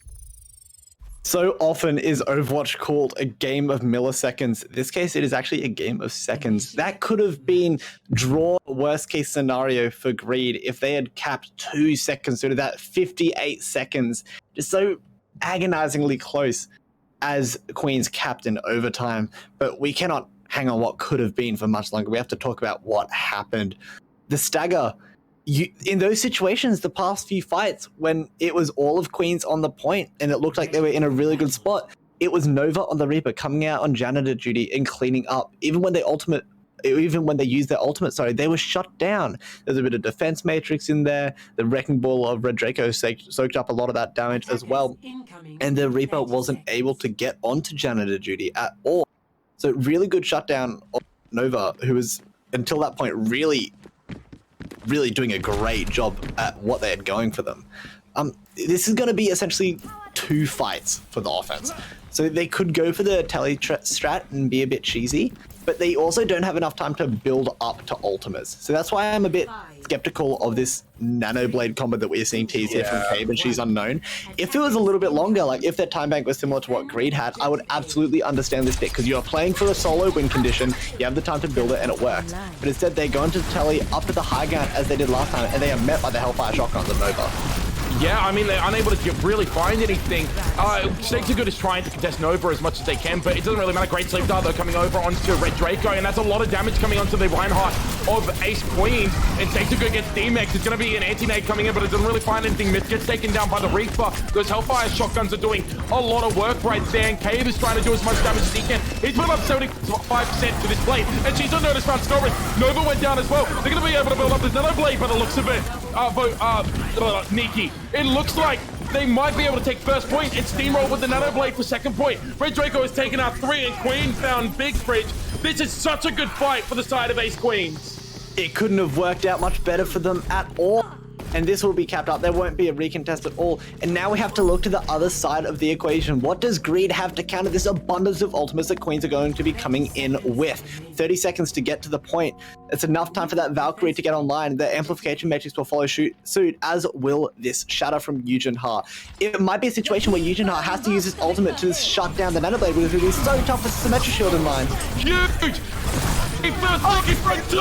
They came!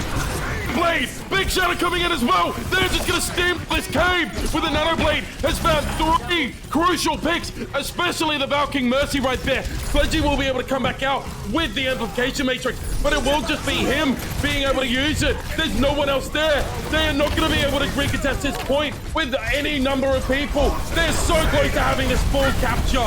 Ace Queens, they are so close. Red Draco with a shadow block takes out Yujin Ha. Queen gets taken out by the self-destruct, and so does Take 2 Good, but it doesn't matter. Leslie will be taken down. That is a full capture on the second attack for Ace Queens. That is what you needed. It is exactly what you needed. Just before that last fight started, I said, okay, the Mercy, the Bap, and the Reinhardt had their ultimates. Those are the counters to the Genji. Look at the 3 people who Cabe killed. Cabe single-handedly, I guess with the nano boost, but still took out all of them in a great part to their own target selection. That was so good from Cabe. Eliminated all of their threats right off the bat, and it put themselves in an excellent position to just stay on point, clean up for the rest of that fight. The staggers didn't amount to much at all. And they've kept themselves alive in this series. They were looking in a really bad spot for a minute there, but they have turned it around, and Cabe, feeling it, is going to be staying on the Genji. Yeah, I mean, can you blame him? No, if you're feeling it, you kind of have to stick with it. I respect it fully. And with this minute 58, we were talking about how maybe they wanted that time bank on the offense to build up the Nanoblade, but that still absolutely stands for the defense. As it comes down to like final fight, penultimate fight territory, that Nanoblade will be online, and it will be an issue for Greed. It looks like they are choosing to counter that by going over to the Lucio. Not only will it give them that quicker rotations that they were going for first time around in the offense, but it will also be that defensive ultimate to shut down the Nanoblade. So I really like that pick from Big Fridge all the way around. It also gives them a few extra fights, as it just makes them quicker in general. So I'm a big fan of this composition. They'll go for the tele strat once again. Red Draco is going to be scouting that one out.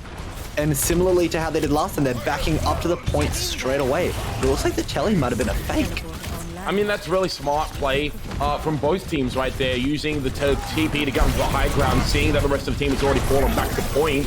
Immortality Field is used really early from Sledger right there, and Big Fridge fell very low. Leslie needs to find an off angle, but he's getting chased down by Cave. Cave on his Genji has been very lethal, so I don't blame Leslie. They're using the recall very early, gets dashed through and taken out by Stake 2 Good.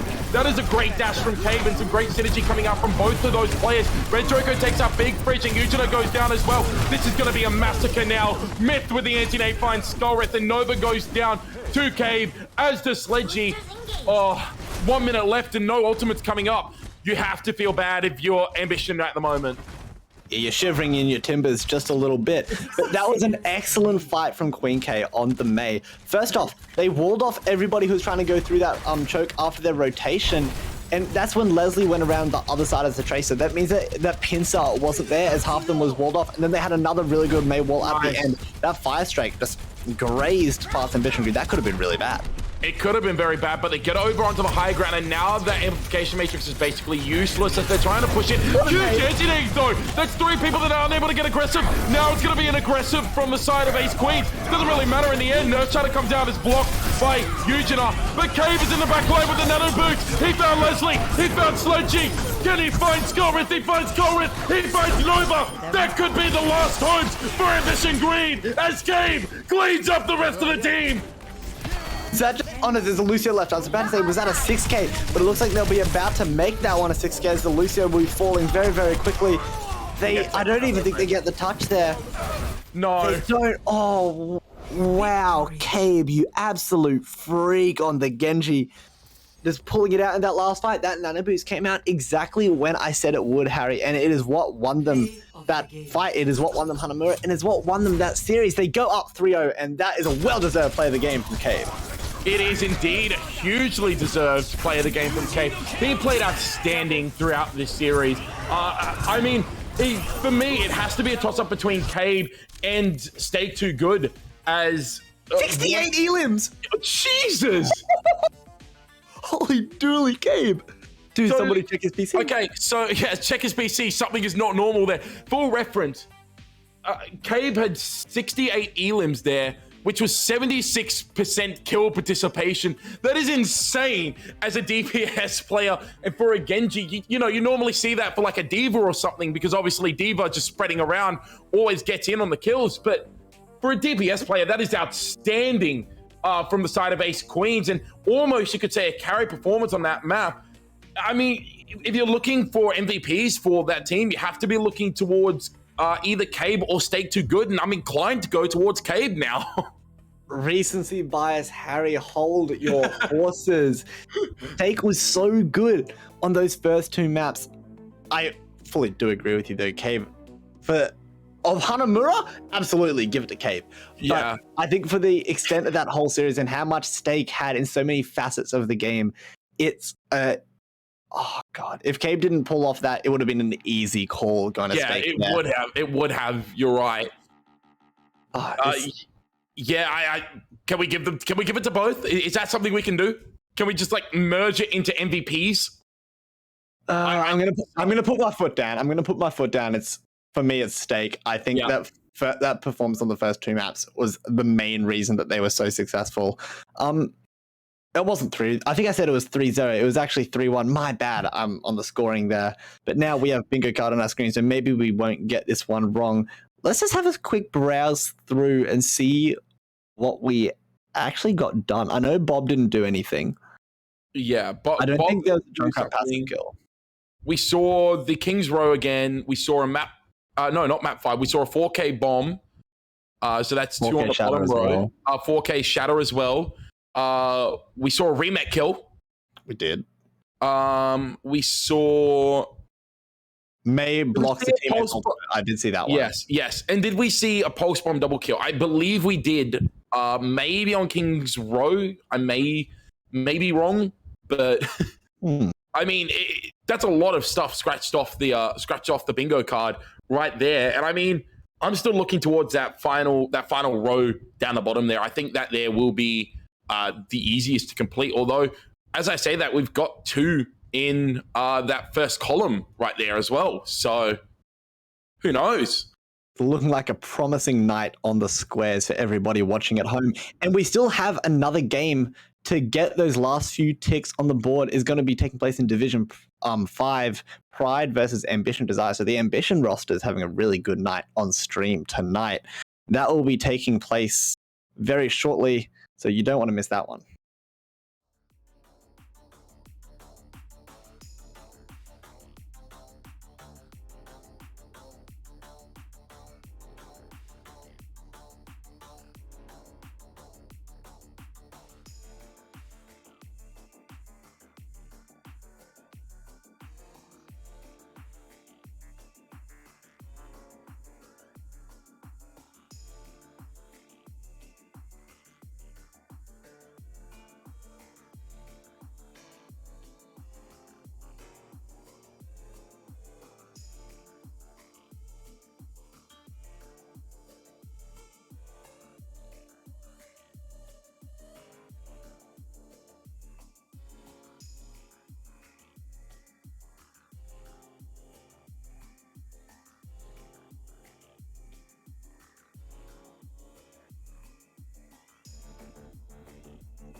Game 2, baby.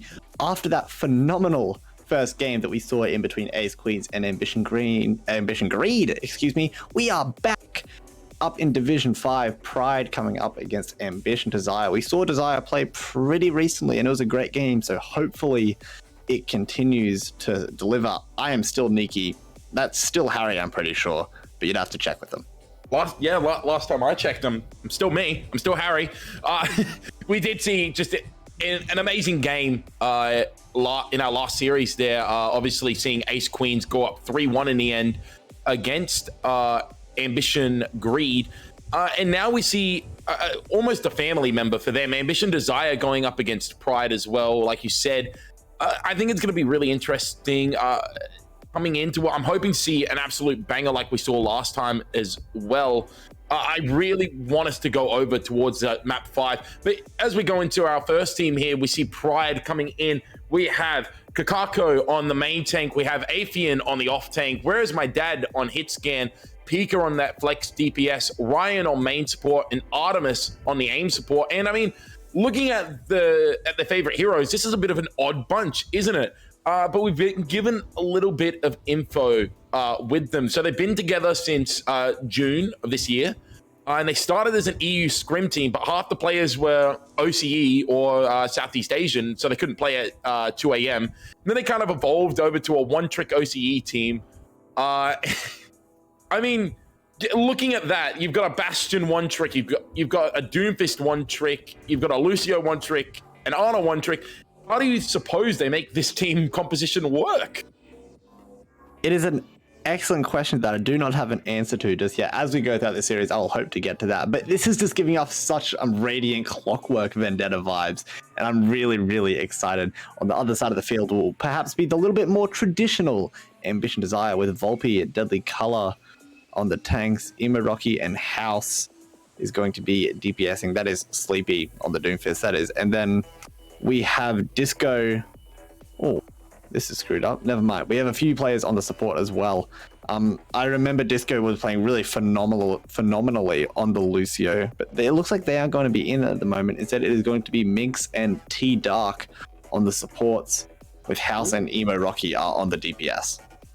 That is interesting. So it seems like they may be playing with a couple of subs, or maybe they've just change their roster a little bit, but that could come back to bite them in terms of synergy.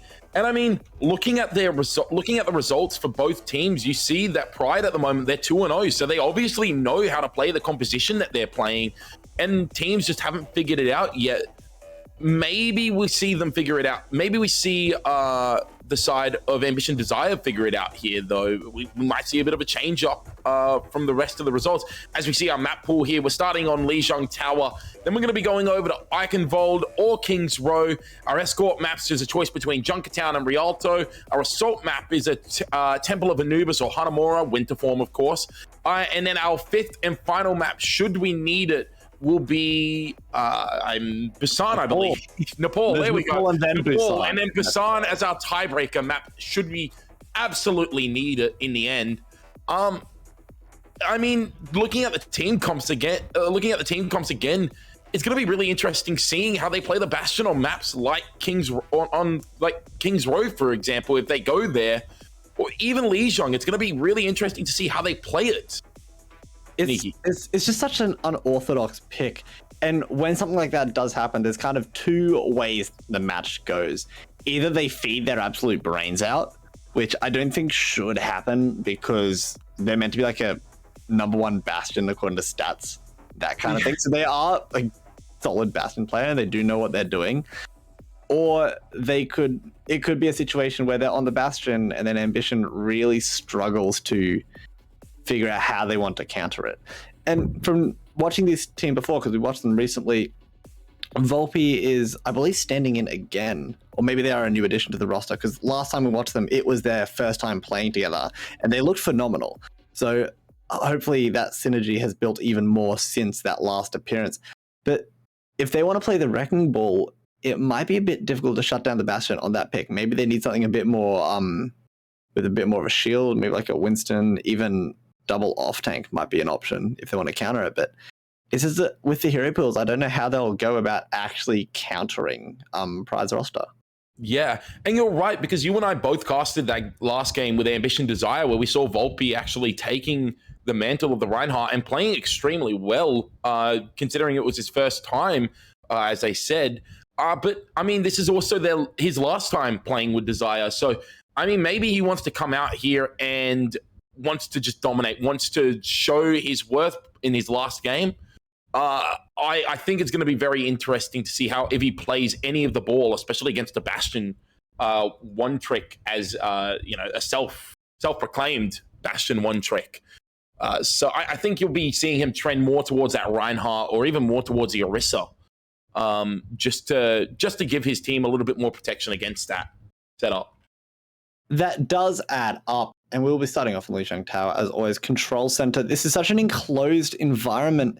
I think this could be where the Bastion composition is at some of its weakest, because there isn't much space that you can put between yourself and the opposition. So closing the gap and just getting on top of the Bastion and killing them is not too difficult. It should be favorable for them here.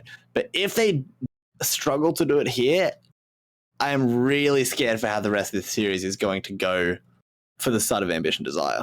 Yeah, so am I. Do you think they go over on that left side, or I guess right side for them, high ground there? Like they TP the Bastion up into that area and try and position him so he's above point so he can't get rushed down. I mean, it's a gamble to be sure, but do you think that is one of the possibilities? Or maybe they even TP him all the way above the point on that little high ground ledge that we saw Leslie setting up on the Soldier. Either way, we're going to see it soon. Yeah, we will. They are rolling out. The Bastion is there as promised. Volpe on the Reinhardt. The Junkrat could actually be a pretty big counter to the Bastion, and it looks like they are going all up top. And since they'll be in that small choke there, the Junkrat firing up there could be really brutal. It could be very brutal, but I mean, look at this.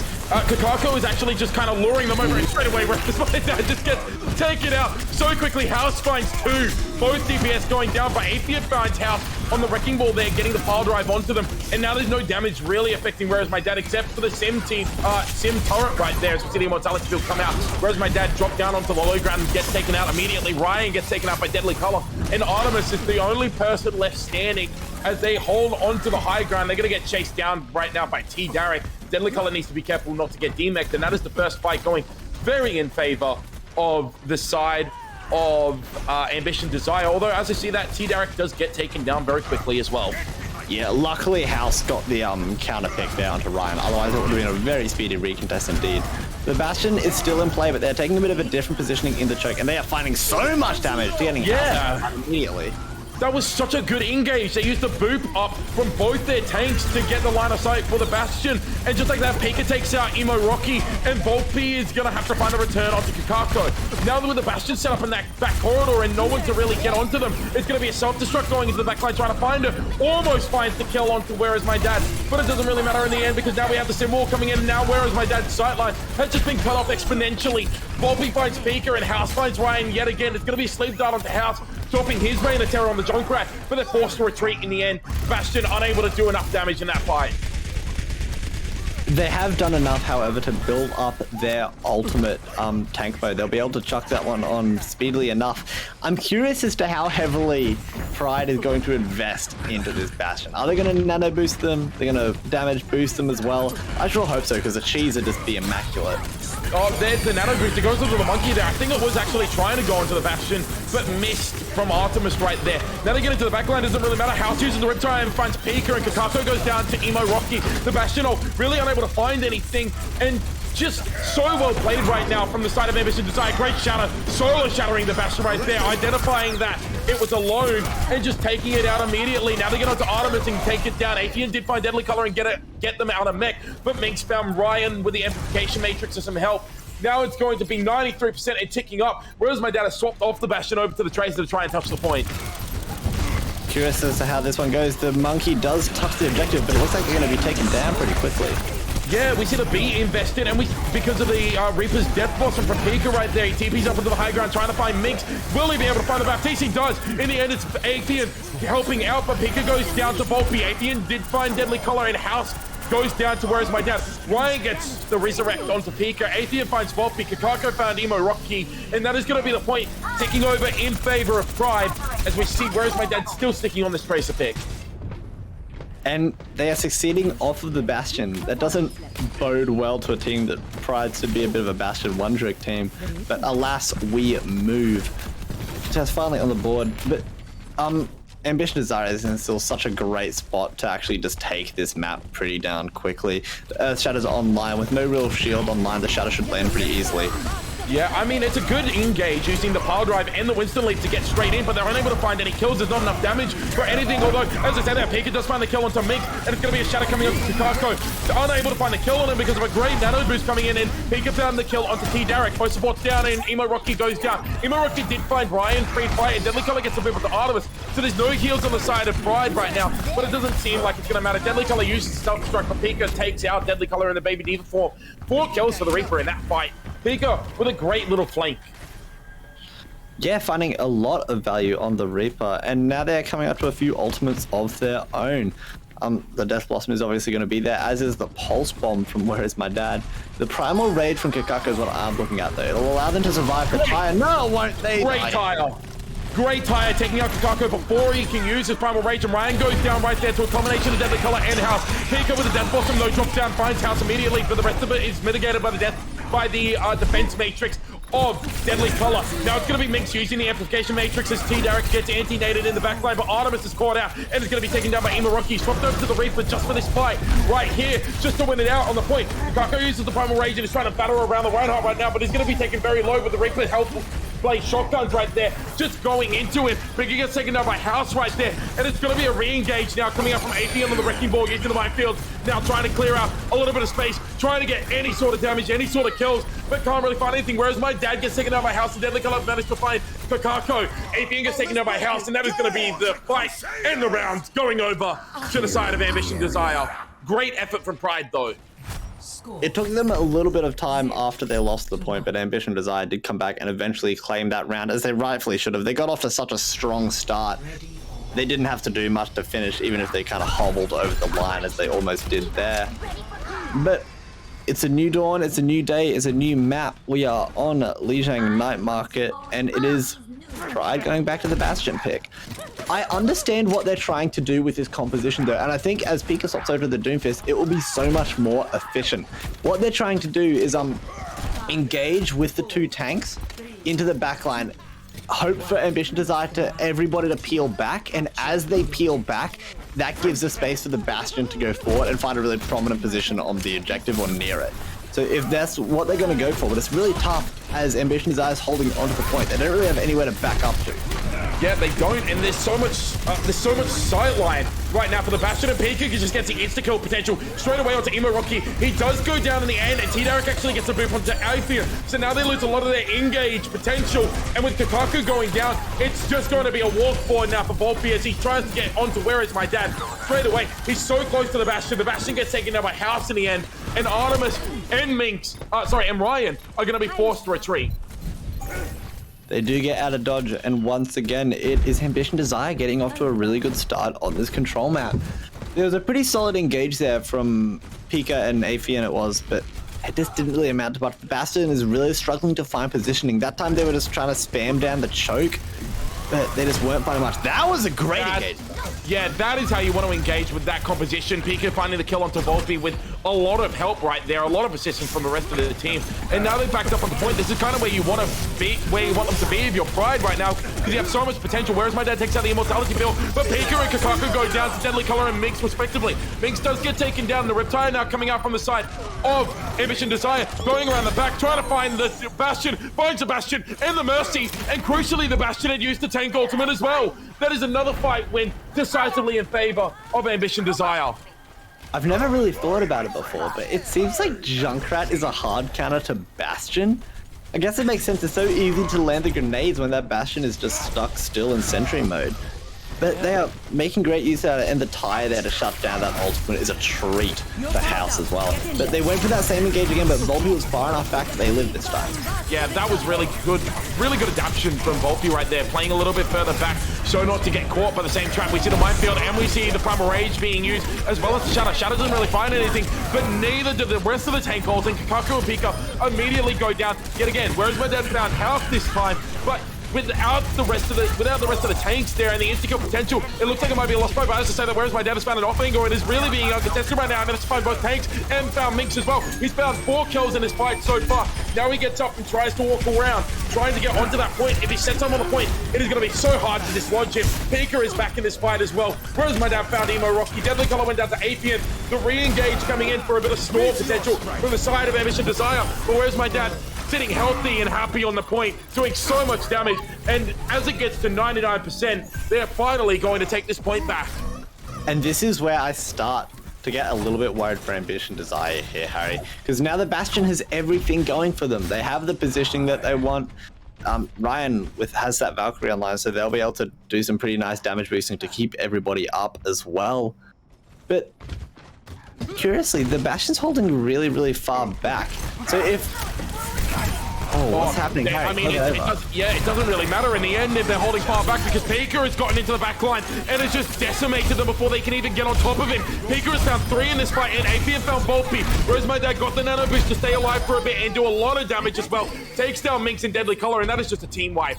That is such a clean engage coming out from Ambition Desire, and it was so from Pride, sorry, and it was so quick I hardly had time to even catch up with it. I was getting a bit confused there, because that engage was anything but clean from Ambition Desire. There's 2 ways that you can beat the Bastion here. You can engage onto the Bastion, or you can go straight to the point. And they split half of them in one thing, half of them in the other, which is worst case scenario. Yeah. That's why I was a bit lost for words there. But they're turning this fight around after losing Minx early. They are, and they find the Bastion. That's identifying the threat and taking it down immediately. There was Wayne using the Valkyrie, so he's going to get into the backline and resurrect Apian, but Pika goes off the map right there. Artemis is going to be left there, but the point flips over in favor of Ambition Desire. Myfield's on the point now, needs to be able to find some kills, but is really unable to do anything but Kakako cleans up house with a leap right there. Primal Rage being used now, trying to disrupt as much as he can, and actually manages to demech Deadly Color only for a self-destruct to be used. He has to hide around the corner to avoid the blast, but it doesn't really matter in the end as we see a shadow coming out. Doesn't really connect them to anything. Emo Rocky gets taken over by Kakako. T-Derek founds Kakako in return as we see the meteor strike come down and finds Minx. No Baptiste, no lot of healing, no healing. In fact, as the Lucio gets taken down, they have to get onto point. Still no house on the Doomfist. Has found Artemis, and with Pika going down, lots of insta-kill potential and damage being taken care of. Whereas My Dad had to swap over to Trace to get back onto the point bottles for being used. And it's still killing us towards the house. But Emo Rocky found Where's My Dad. Now it's just Ray contesting the point with Kakako and now Apian. They're all on the point, but Immortality Field from returning Minx is here. Now we see Emo Rocky with Death Blossom. Finds Ryan, finds Kakako, finds Pika. It's just Apian and Artemis. Artemis using the anti-nade, gets an nano boost, gets onto Deadly Color as well. Apian is still there. Apian gets taken down. That is map 1, going in favor of Ambition Desire.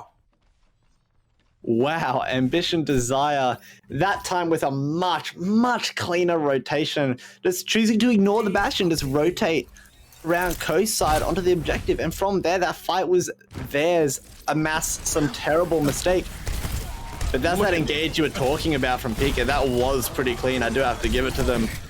Really nice engage there. A long Doomfist pass, because Emo Rocky in chat is not at all happy about it going that far. And it is map 1 going the way of Ambition Desire. In fairness to Pride, quickly, this control is probably the worst map type to try and play this Bastion shenanigans on. So as we progress throughout this series to either Kings Row or Eichenwald, Harry, neither of them are looking as bad for Pride as Lijiang is. And maybe just from here, they can start to find their footing a little bit. And since the particularly on the defense, it's such more of a static defense. That's where the Bastion will strive as well. So this whole change of game mode should be really, really promising for Pride. Yeah, well, I do want to mention, actually, I've just had a quick look over at the stats for it, but Pride, despite winning both of their games, only have a map differential of 5, which means they've won both their games 3-1, not 3-0. So I mean, you probably are looking at them losing control most times because it is such a hard map type to try and set up that Bastion. So maybe we see them just pick it up throughout the rest of the maps with a little bit more versatility and height throughout the maps as well. So I think that's just something that is quite interesting to look at as well. I think, sorry, not both 3-1, only one 3-1. But I mean, more than likely that was the control map for their last game. I love when my theories are backed up by statistics. That is so cool. You make me seem very smart. Thank you, Harry B. You are the greatest. It will be King's Row for this next one, though. They weren't hesitant, Pride was, that is, of playing a bit of Symmetra either. So maybe we see the Bastion teleport up onto the statue. And while the Reinhardt on Lijiang Tower was really good at shutting down the Bastion because there was no versatility and they could just kind of ignore it, you can't really ignore it when it's on the statue. And you can't really like bother it either because the Reinhardt doesn't have much verticality. You can't boop it around much as it's in sentry mode. So it's going to be a really tough few fights for Ambition Desire as they figure out how they want to approach it, because I don't think they'll be able to run what they were running last time. Yeah, I think you may be able to ignore it, but the only way you'd be able to do it is if you speed boost left through the hotel without any sort of disruption coming through. And if Pika is playing that Doomfist, or if Atheon is playing that Wrecking Ball, it's so difficult to have any, like, no disruption whatsoever getting through there. And any sort of disruption means an instant kill for the Bastion. So it's gonna be really difficult, but I think they can ignore it a little bit if it's on the statue. It's going to be curious where he sets up. I think he may set up on that, just on the high ground, and just rotate between the windows. I think that would be probably the wiser decision in the end, because you can just get so many sight lines. As we have a look at our bingo card, we haven't really updated anything here. It doesn't really seem like anything happened in that last map, unless I missed something, but I don't. I'm looking at right next to the AOL logo in the middle. Did Cabe deflect a Genji dart?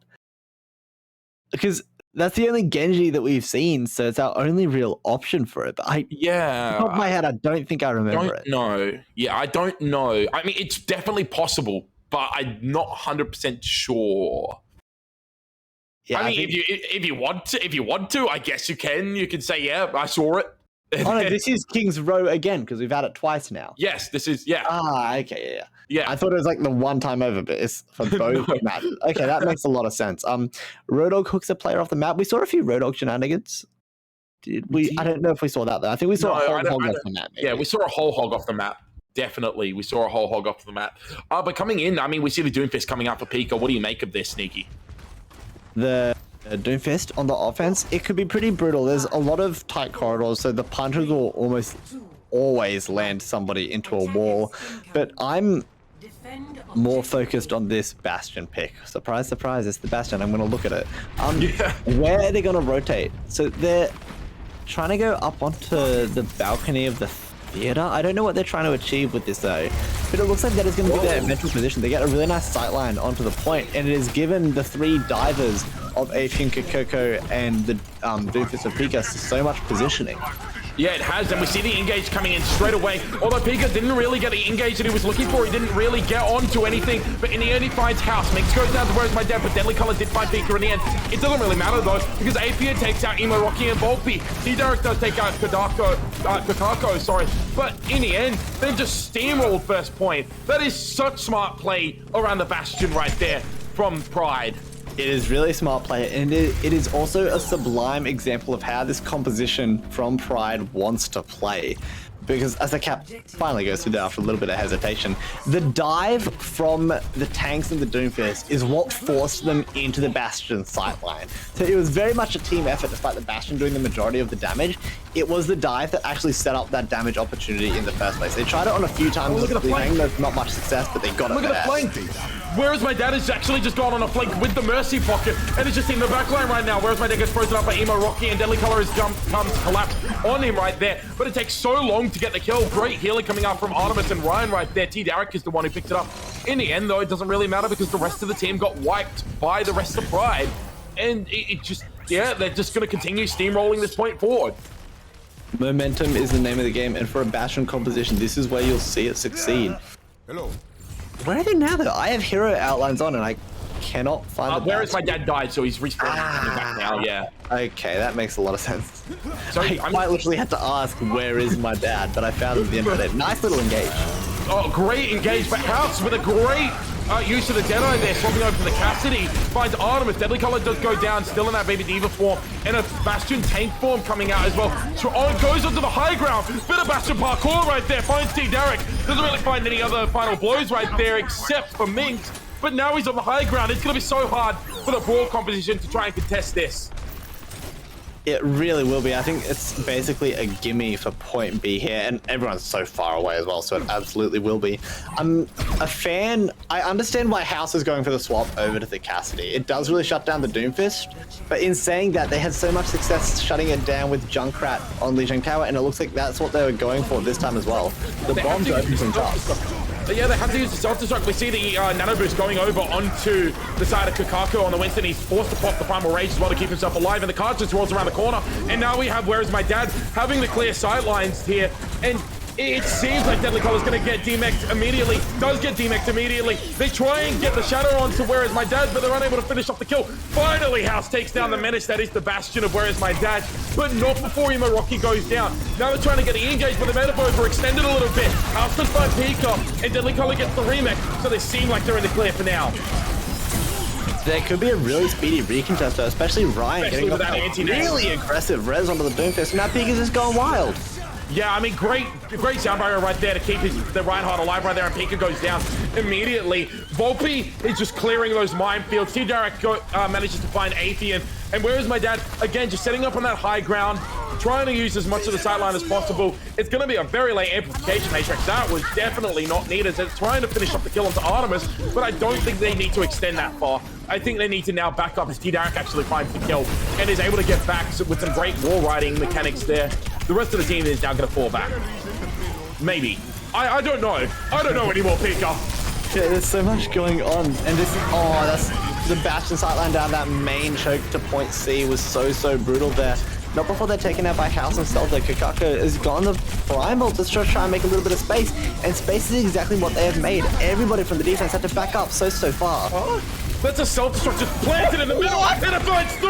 That is not a Deadly Color! You cannot find 3 people with that kind of self-destruct! He gets on to Where Is My Dad? 4 kills for the Diva! That is insane! I don't know what happened that fight. I don't know anymore, Peak. Nikki, I don't know. I don't know. From what I saw, it looked like everybody was trying to retreat into like the metal side room right at the top of your screen there. But they just couldn't jump up for whatever reason. I'm not sure if the bomb had sightline in there either way, but what a play from Deadly Color. Yeah, and a great engage again. Pika finds Imaroki and finds Volpe as well. This is such a hard comp to play against the Reinhardt Minx using the amplification matrix. Did find Atheon, and Pika goes down to House. So does Kakaku, actually. Kakaku found no value on that Winston getting taken down by Minx, but it's going to be Where Is My Dad using the tank 4 fighting Minx and Deadly Color, trying to get onto the high ground right now. Really is unable to do it. We see the Cassidy High Noon coming out now from the side of Imaroki. Takes out Atheon. They need to touch the point though, and it's going to be so difficult to contest when Where Is My Dad is just sat in the back line on the Bastion, mowing down everyone. House actually managed just to get into the back line and take him out. It's going to be a Resurrect potentially coming up from the side of Ryan. No, doesn't seem like it. Seemed like it got used earlier. The lead from Kakaku doesn't get him out of that fight. This fight is still going on, by the way. They do not say die ever. Atheon found House. It's going to be a re-engage now coming in from Pika on the Doomfist as he's trying to get a little bit of value. Great eat from Deadly Color into the anti-nade. Finally, they have a bit of stability coming in. 2 minutes still on the clock, though. With everybody grouped up around that payload, it was a really nice immortality field from Minx that actually kept everybody alive on the defense. So really great stuff from the Baptiste to prevent a really nasty situation from actually happening there. Kako is up on the high ground. They're going to drop down and then jump in and try and get this engage done. Oh, that is a big tire right there. Both supports going down immediately, and you'd think that would be the end of the fight. But from what we've seen, these fights are unpredictable. But I mean, surely even Pride have to back out when both their supports are down, and it looks like they will. Yeah, Pika regretted going in there as soon as they actually did. That opening pick, Rip Tire again from House, absolutely massive. That is the second time this series, I'm pretty sure they've just found 2 massive picks. And what is one in the fight? Oh no, another Deadly Color ball. Oh no. No way he finds 2 there. No way he finds 2. Where's my dad and Ryan both going down? And that's going to have to be just a full disengage from the side of Pride. They need to be careful in Mission Desire that they don't overextend and get caught by the Bastion, because they've done that a few times in this game. But it looks like they'll be able to safely get out. They may even be able to catch Atheon in the back line here as we see the minefield being used, but Atheon goes down. So it doesn't really matter without the ball. There's still a lack of engagement with no ball there. That is a wasted minefield as well, Harry, because that could have been used so well around that corner where it was, just a little bit later when the Bastion was in position, because they couldn't back up or they couldn't try to face it. Oh, Volpe! Oh, Volpe with a fire strike through the amplification matrix. Found Ryan and Where Is My Dad, and House found Artemis as well. AD gets taken down by Migs, and it's going to be Kakako, the only one to possibly get out alive. No, Imaroki chases him down and makes sure that they end up in the grave. Pride is did a really good job of the first 2 points, but now it's Ambition Desire doing really well on this 3rd-point defense. And it all comes down to what we were talking about a bit earlier on in this map. As soon as they have the momentum, the Bastion composition works really well, but they have just been halted here going into point C. As it goes into final fight is Where Is My Dad in rocket mode. Yeah, we see the tank mode coming up, but it's a shadow onto the Bastion right there from the side of Volpe, but it doesn't matter. Volpe gets taken down. It's going to be a Riptide now coming out from the side of House, but House gets it taken down by a stray meteor strike from Pika. Pika found Minx as well. Kakako found House as well. Now it's trying to get into the backline. See, Derek is trying to stay alive for as long as he can. If he can stay alive, he may be able to recontest with sound barrier as well. He's 98, 99 to it. Can he get there in time, though? That is going to be the question as they're coming back for the re-engage. It's a great punch to AP, and they get the beat. They come in now. They need to get Where Is My Dad off of this payload, but he is stoic on this payload right now. He is unmoving, unwilling to move. Tank mode coming out now. Finds House. Self-destruct into the back line. Is it going to find anyone? No, it is not. Minefield finds 2, and that is going to be the 3rd point. Going over to Pride. When it mattered most, it was Deadly Color who came up empty-handed with that Diva Bomb, unfortunately. But this makes so much sense for Pride. They really struggled when they couldn't get onto the payload, but as soon as they got that positioning, they were a little bit of an unstoppable force. And that needs to continue to be the case for Pride. They need to continue to set up these engages to the point where the Bastion can get that positioning. That's what they were really struggling on point C and on Lijiang Tower. The rest of the time when they had it, they were pretty darn successful. So a win condition has been really clearly established, and how the composition wants to play has been noticed as well. So keep your eyes out on that, of how Pride actually navigates around the map, particularly with their tanks and the Doomfist, to get the Bastion into position. On the defense though, it's a little bit more straightforward. You don't have to do any excellent setups or anything, because they're all given to you. You have the setup time. So time to see whose theory is right. Will they go up on the statue, or will they go up onto the opposing high grounds? I thought with the opposing high grounds, maybe a Symmetra could come in really cool here and get them across from A to B really, really quickly. But it looks like, no, they'll just be doing the standard rotations. The damage boost is still on the Bastion, and the Doofus and the Winston will be able to go really aggressive. But it looks like it will be actually the teleporter coming out from Emo Rocky. So I'm curious as to where this offensive one goes, because it's really tough for them to actually challenge the high ground. But with the Lucius B boost, they can maybe close the gap to the Bastion quicker than Where's My Dad can actually like retreat. So maybe the teleport up and then speed boost engage. Maybe. I think it's really good that they've gone into that little hotel there, and they've actually avoided a lot of the Bastion damage. But great anti-nade coming in onto Minx right there, forces the immortality build so early, and it's going to be Deadly Color just going up by themselves to try and contest the Bastion, but they're unable to do it. With the Bastion not going down, it's going to be just a matter of time before they start melting. But as I say, that House found Pika and Kakaku went down, whereas my deck gets taken out by House, and House finds Artemis as well. That's 3 for the Junkrat in this fight, and that is almost a team wipe in the first fight. In fact, it is. Ryan goes down as well, and Pika has to make the swap over to the Reaper. The exploitation of the positioning, the Bastion of Pride, was really, really good from Ambition Desire. They played that pretty near to perfect, honestly. There wasn't really a point where they looked out of control of the situation, which they need to keep on doing, and it's what they did on Lijiang to make it so successful. Yeah, I mean, we see the engage now coming in from Athean as he just rolls out straight away. But on the high ground, whereas my dad has such a clear sightline of everything right now, but there's so much spam damage, he needs to be very careful. We have the tank mode online for some potential insta-kills right there. But the rest of the team needs to be very careful as well that they don't get melted down by the Winston and the Reaper and everything else that is just causing so much disruption. Deadly Color goes straight into the face of Where's My Dad, only to get taken down by the tank mode. But, I mean, the tank mode only finding the Diva mech is fine if you are the side of Ambition Desire, as you take out Kakako, who used the Primal Rage in the backline. And, I mean, no one else is really getting any value right now. This is so good if you're Ambition Desire. Value is the name of the game, and the Bastion isn't finding it in the moment.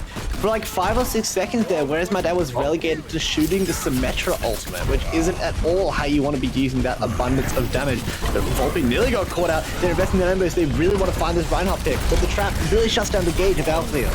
Yeah, it does. That's an Earth Shatter coming out. Doesn't really find anything, and neither did the Diva Bomb right then. And Nano Boost went onto Athean, but he got trapped onto Pika, sorry, but Pika couldn't really go forward with anything. Whereas my dad did find Mix and Kako's in the back line, but gets taken down by a Symmetra Pro. That's not how that interaction's meant to go right there. Athean using the minefield in the back line there, managed to take out Emo Rocky with just his Gatling guns right there. And Pika was forced to Wraith walk out of the fight right there. That is going to be a very messy fight win for the side of Pride, but you still have a couple of ultimates online.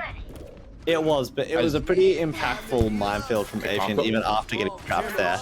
They got them a lot of success. Oh, yeah, that is a little bit of a sussy baka right there, I guess one could say, if I'm hitting the kids. Never say that again in my presence.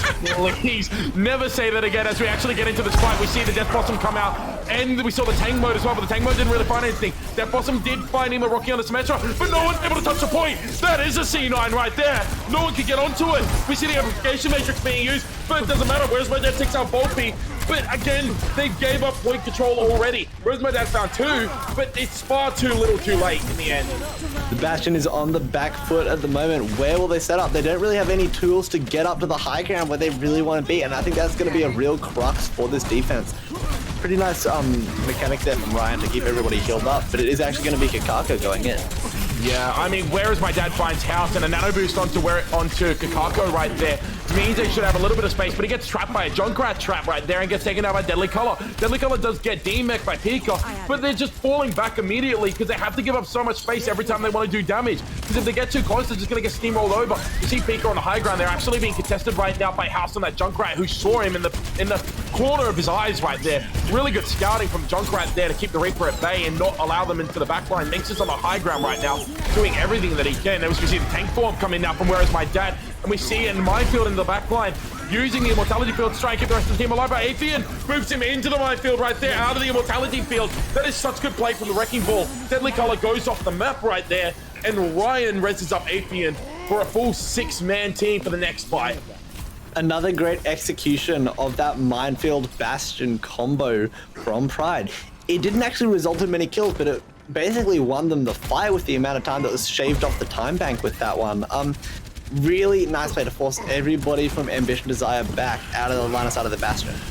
Yeah, well, I mean, straight away, they're trying to get the engage again, and Kakako uses the Primal Rage. We see the Visor now coming up from Emo Rocky. He's made a swap over to the Soldier in the Amplification Matrix. We see Deadly Color using the Self-Destruct. Doesn't exactly breach onto the high ground, but Deadly Color is trying to get the remake kill up to the Bastion. I don't know if that was a really good idea coming out from the side of the Diva, because now there's no Defense Matrix, and then Death Blossom reigns supreme. Emo Rocky gets taken down by Pico using that ultimate, and Where's My Dad takes out Volpe. Where's My Dad gets taken down by the Junkrat of House, but gets resurrected almost immediately. Ryan dies for it, but it doesn't really matter because the fight is over. It doesn't, but they still have a whole lot of time to get back at this. And if they cap in the next minute and 3/4 or so, they'll be able to play for a draw at worst, Ambition Desire will. So they are still in an excellent spot, despite having a few issues on point C. Remember, Pride had these same issues on point C as well, so maybe it's a bit of a communal thing. Yeah, possibly, as we see the Riptide coming out now from House, trying to get into the backline and find that Bastion, and maybe even the Mercy. Does find the Bastion, and the Reaper for Pika goes down as well. There should be a Resurrect coming in onto the Bastion, but it doesn't really matter. Artemis goes down, thanks to a headshot from Emo Rocky. Emo Rocky found Kakano as well. This is great play coming out from the Hanzo, and a great swap. Really fast swap as well. That's something I've noticed from Ambition Desire, is that they're not afraid to swap their heroes up really, really effectively, and that is so much damage coming on to Where Is My Dad. They may be able to spawn camp them here. Spawn camping is a thing on the bingo card as well, so for my sake, I certainly hope so as well. It is Kakako around on that left side for the attacker's view to get that final contest, and the tank boat coming out as well. Yeah, we see the tank mode and we see the minefield, but now we see the beat being used very late in the fight, which is such a good beat. Emo Rocky finds Kakako and uses the Dragon Strike onto point right there, which gets Ryan who flew in for the Resurrect. This could be it. They could be capping the point with 1:30 left. They need to stay on it though, and they need to take care of Athean. Athean is still falling around there, being a nuisance like Ball normally is right there, stalling at this point for so long. TP into the backline from Pika, trying to stay and contest his point. Kakako finds C. Derek. Kakako finds Emo Rocky. Primal Rage coming out from Kakako right now. Can he find the Junkrat of House? No, maybe. He's got him in the room. He finds him. Whereas my dad found Minx on the soldier. And now he runs back to go back to that bastion. 0.93. That was so agonizingly close for Ambition Desire there on the offense. And any hopes of playing exclusively for a winner now off the table for Ambition Desire. Going into this next fight though, Emo Rocky on that Hanzo will still do a great load of damage, and Deadly Color coming up on that bomb. They've had success with it before, maybe they'll find it again. Yeah, Peak is hiding in the back line right now. We can see him there. He's going to be building up to his death blossom. He has it. He uses it. He gets two. He gets the time as well. Pika just set this fight for the rest of his team. Whereas my dad found Deadly Color, but Pika found House in the back line as well. That's 4 for the fight for the Reaper. Minx throwing themselves off of the map right there, not giving Pika the satisfaction. And Athean rolls through Volpe on the Reinhardt. 20 seconds left. Pika, she has been playing so good, especially on the Reaper, quite literally getting the drop on the opposition, finding that ultimate. And the self-destruct from Deadly Color didn't amount to anything at all. So now they are in a really tough situation going into this final fight. They have to frantically push into the bastion, which is not what you want at all. I mean, whereas my dad was hiding in the back corner there, Emo Rocky, and whereas my dad actually trade out, and it's going to be an Earth Shadow, only connects on to AP, but AP gets whipped off the point. That is such good heads-up play from T. Derek, but House gets taken down by Pika in the end. This is still anyone's game, but the point is rolling towards. They need to get back onto it, and they do. Kakako jumps back over, uses the Primal Rage, and whereas my dad has come back into the fight, this is so much pressure onto the Reinhardt of Ambition Desire. He's trying to stay alive. He stays on the point, gets the pin onto the Wrecking Ball of Athean right there, and gets a sound barrier. That is great. That is a great job staying alive right there, and using the healing from his Baptiste as well. The Mortality Field was used, and Pika's forced to use the Wraith Block, but where's my deck gets taken out by Emo Rocky. Minx takes out Kakako. Volpe takes out Riot. Volpe takes out Athean. Emo Rocky finds Pika, and they cap in overtime. 1 minute each. We could see a draw. Oh, that's another one of...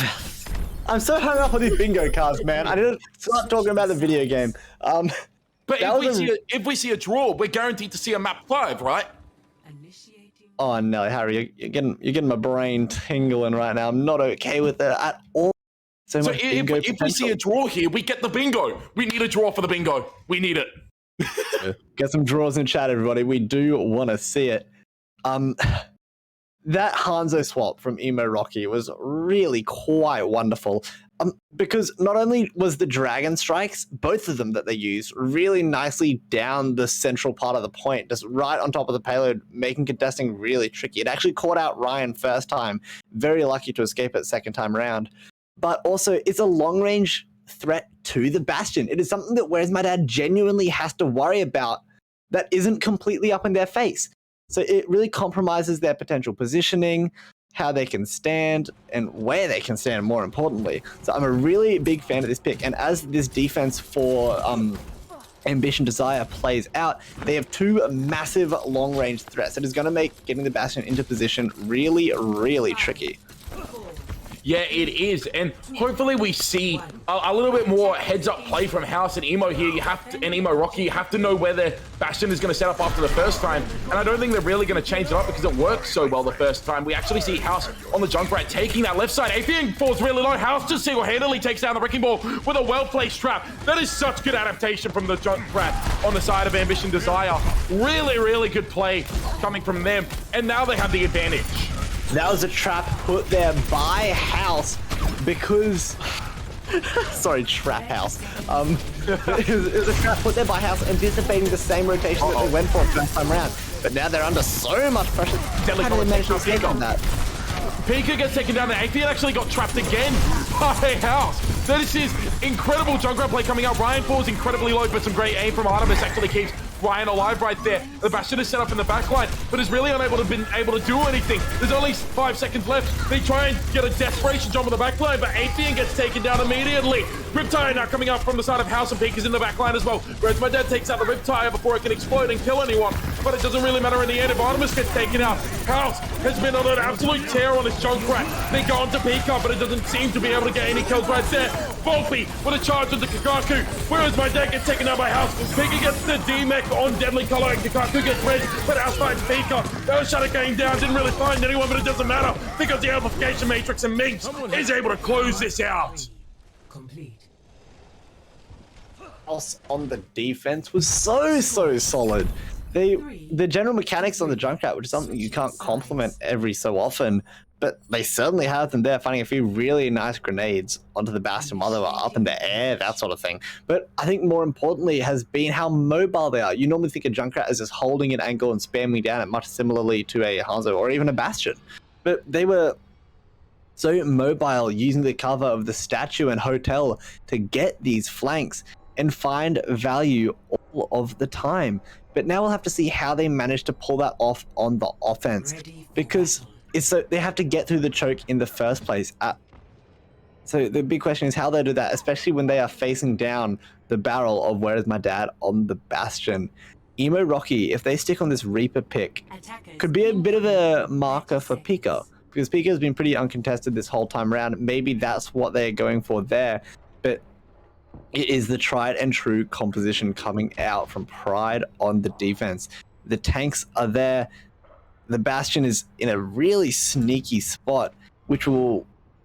Is that inside hotel? Okay, it is inside hotel. So that's where they passed first time around all the way through. So maybe they're trying to catch them off guard, but if they're not careful, House in that enclosed space will just do a ridiculous amount of damage, and the Bastion is in a real threat of getting insta-killed. Yeah, he definitely is, but I mean, they're walking through and they notice him immediately. Ryan and Where Is My Dad immediately get burst down. Kakako gets taken out as well. Volpe is the only person to fall from the side of Ambition Desires. We see the Reaper 1v1 actually going in favor of Pika right now. He may be able to stall out this point a little bit from possibly Rikades. He does take out Minx. He needs to be able to take out someone else, but he gets taken out himself. Where Is My Dad comes back on the tracer. Can he get on point? No, he cannot. That is going to be map 2 going over to Ambition Desire. We don't see a draw. Our bingo card has not been completed yet. A little bit sad about that one. However, that defensive play, 99% of the time, I'm a big fan of that. It would catch everybody off guard. And it did catch everybody off guard from Pride. Yeah, that is really, really filthy. Gets the 4K as well. That's the color. Stop distracting me with your amazing gameplay. Stop it. But that defensive strategy had a lot of potential. It did catch Ambition Desire off guard, but unfortunately for Pride, they were just running into the worst composition imaginable for what they were trying to do. They had the Bastion there, which was just being destroyed by House on the Junkrat, and then the divers, the Winston and the Wrecking Ball, that were jumping in from the other sides of Hotel, they were jumping straight into a Reaper. That is worst case scenario for Pride. So that defense had quite a lot of potential, but just because of the composition that was being played, it wasn't having much luck at all. And that seems to be a pretty consistent theme throughout this entire series, Harry. Pride they've been playing the right things, but compositionally, Ambition and Desire has just been on top of it. Yeah, and I mean, I pointed this out as well, but they've been really good at swapping their heroes on the fly. Like you saw Emo Rocky just swap heroes, almost like just bam. He was just clipping through and just going through the hero roster, trying to find something that would work against it, and eventually he landed on that Hanzo and did superb on it. I think that is going to be a hero that we'll see a lot more of throughout this game, especially if they're not going to run a static shield for the Bastion. I think you'll see a lot more of the Hanzo. He's so good at doing that long-range poke damage at such a sustainable level. Another factor why the Hanzo will very likely stay in for Imaraki is that our next map is actually going to be Junkertown. It's a map that is renowned for its double sniper play. Just long-range prowess in general is so prominent on Junkertown, and that's where we are heading. House, I'm curious to see whether they stay on the Junkrat. I think they will struggle a lot more because it is so open and barren, particularly on first point. So maybe we see them swap over something like a hit scan, maybe like something traditional long range like a Widowmaker or an Ashe, even something a bit closer like a Cassidy. I think a Cassidy could actually be a really good pick because it would put a lot of pressure on Pika, who she has been playing particularly well on the Doomfist and the Reaper. A Cassidy is a pretty hard counter to both of those roles. So that could be a little adaptation that we see coming out from Ambition Desire as well. We might even see the Sombra if Pika is playing that Doomfist, because Sombra is just such a good hero at just disrupting any of those mobility heroes, and even Bastion as well. Like if you can hack the Bastion, that's so much damage that gets taken away that you can run like down open corridors. Then, like you can run into the open without having that fear of being melted by the damage boosted Gatling gun that is Bastion. So I think that could also possibly be a pick, but only if you see Pika playing that Doomfist. If Pika swaps over to the Reaper, then yeah, I definitely think you're on the money with the Cassidy pick there, Nikki. I think that is where I would be personally going over towards as well. Although we can't really complain too much because the Junkrat Hanzo gameplay has been phenomenal from the side of Ambition Desire. Really has. Damn right it has. They've been playing really, really well, particularly at the end of King's Row there. But I was thinking about the Sombra proposition that you've just made.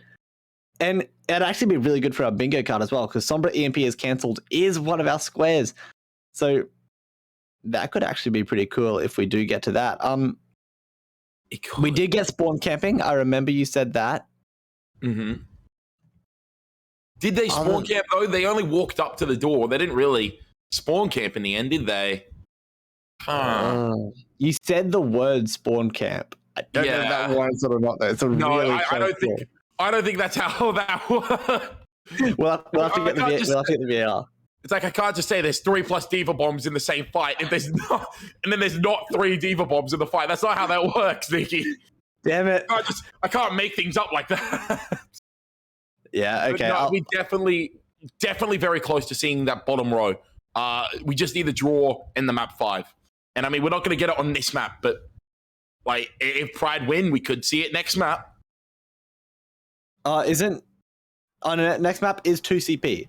Yeah, so, but we need Pride. We need Pride to win to go to 2CP. Oh, of course. Yes. Okay. I get what you're cooking with now. I'm picking up what you're putting down. Okay, so we talked about potential swaps for House, and even though they won't be running the Hanzo, they'll be going to Junkrat Cassidy. House flexing over to the Cassidy, which means Emo Rocky is going to have to flex a little bit of their own muscles and go over. But, oh my god, Afian just got stunned. I feel so bad for Afian. That was so sad to watch.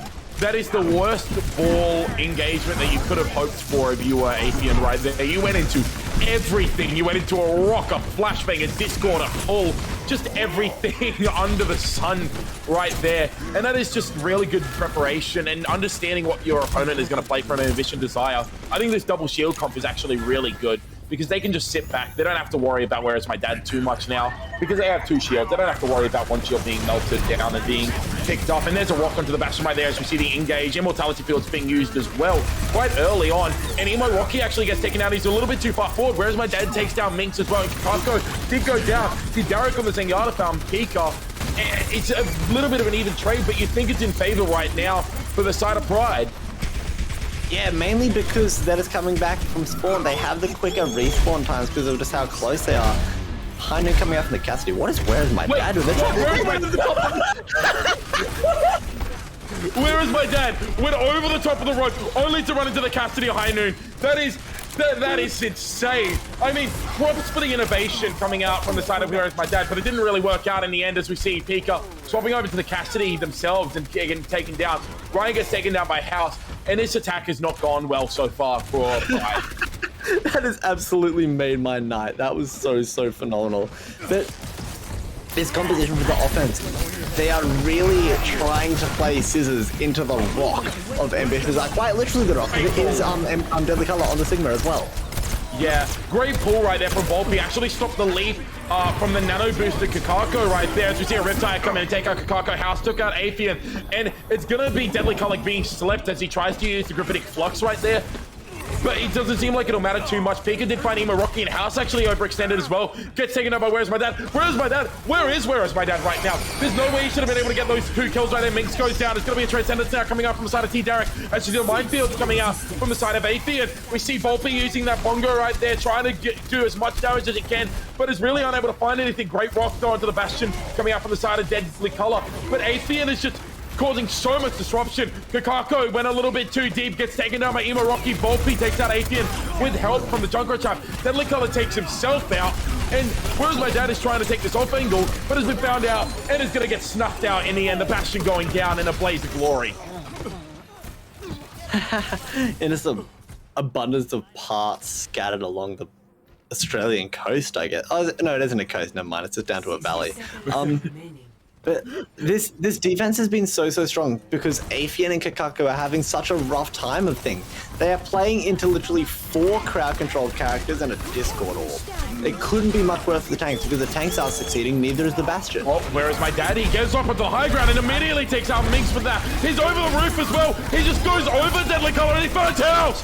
There's some innovative gameplay as well. He's just done that twice, and this time it comes up with much better dividends for him. It's going to be Pika now in the back line, taking out 2, takes out both the NT Derek. Deadly Colors is the only person left standing, and they're going to eventually fall thanks to, well, I mean, they take themselves out in the end, but Kakako was really the reason that they went down there. And they may be able to get this to the end of point 1 because they now have a bit of a setup coming out. Whereas my dad has swapped over to the Soldier as well.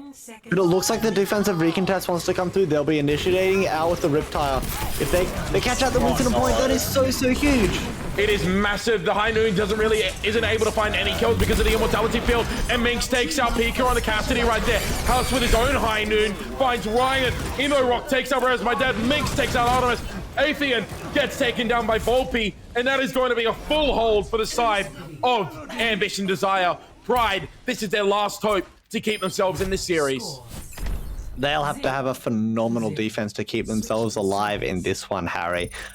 To be fair, if there's any composition to have one of those 4-minute defenses on it, probably is that Bastion composition. It is this, yeah. I agree. So, it's just... The double shield composition that worked so well for Ambition Desire then, I don't think will be as successful on the offense, purely because the double shield, even though it is so much damage, the Bastion will burn through it unless they are actually challenged. And nobody in that composition has the physical chops, like their actual abilities to put any pressure on the Bastion whatsoever. So they are making a little bit of a switch up to account for that. Going for the Winston Diva makes a lot of sense. The Diva is just such a natural counter to the Bastion as well. House on the Junkrat, I wouldn't change that up either. They've been doing a phenomenal job on that. Yeah. But the big one, we're talking about the Emo Rocky Hanzo, but maybe the Emo Rocky Widow is the better way to go about things. Because they will have recognized that they're playing Winston Wrecking Ball this entire time, their opposition. So won't have to worry about working around shields or whatsoever. They'll just have to worry about being dove. Goodbye. Yeah, I agree with that. I do think that Hanzo may still be the better hero, but I'm not going to complain about seeing some Widow gameplay, especially with no defense matrix as well. If he's able to get a pick, Artemis almost goes down immediately to a jump shot. That was very close for the Honor on the side of Pride right there. And in fact, they have to give up so much space just for the Bastion to be able to do anything kind of safely right here. But House takes out Kakako. That is not what you need. You need someone to be able to stall that point now, and it's just going to be on Atheon. That it's going to be really rough for him right now. Rough is one way to put it. Brutal is the word that came to my mind. It means the same thing, I guess, so we'll roll with it. But they've given up so much space, and they haven't even had a fight yet.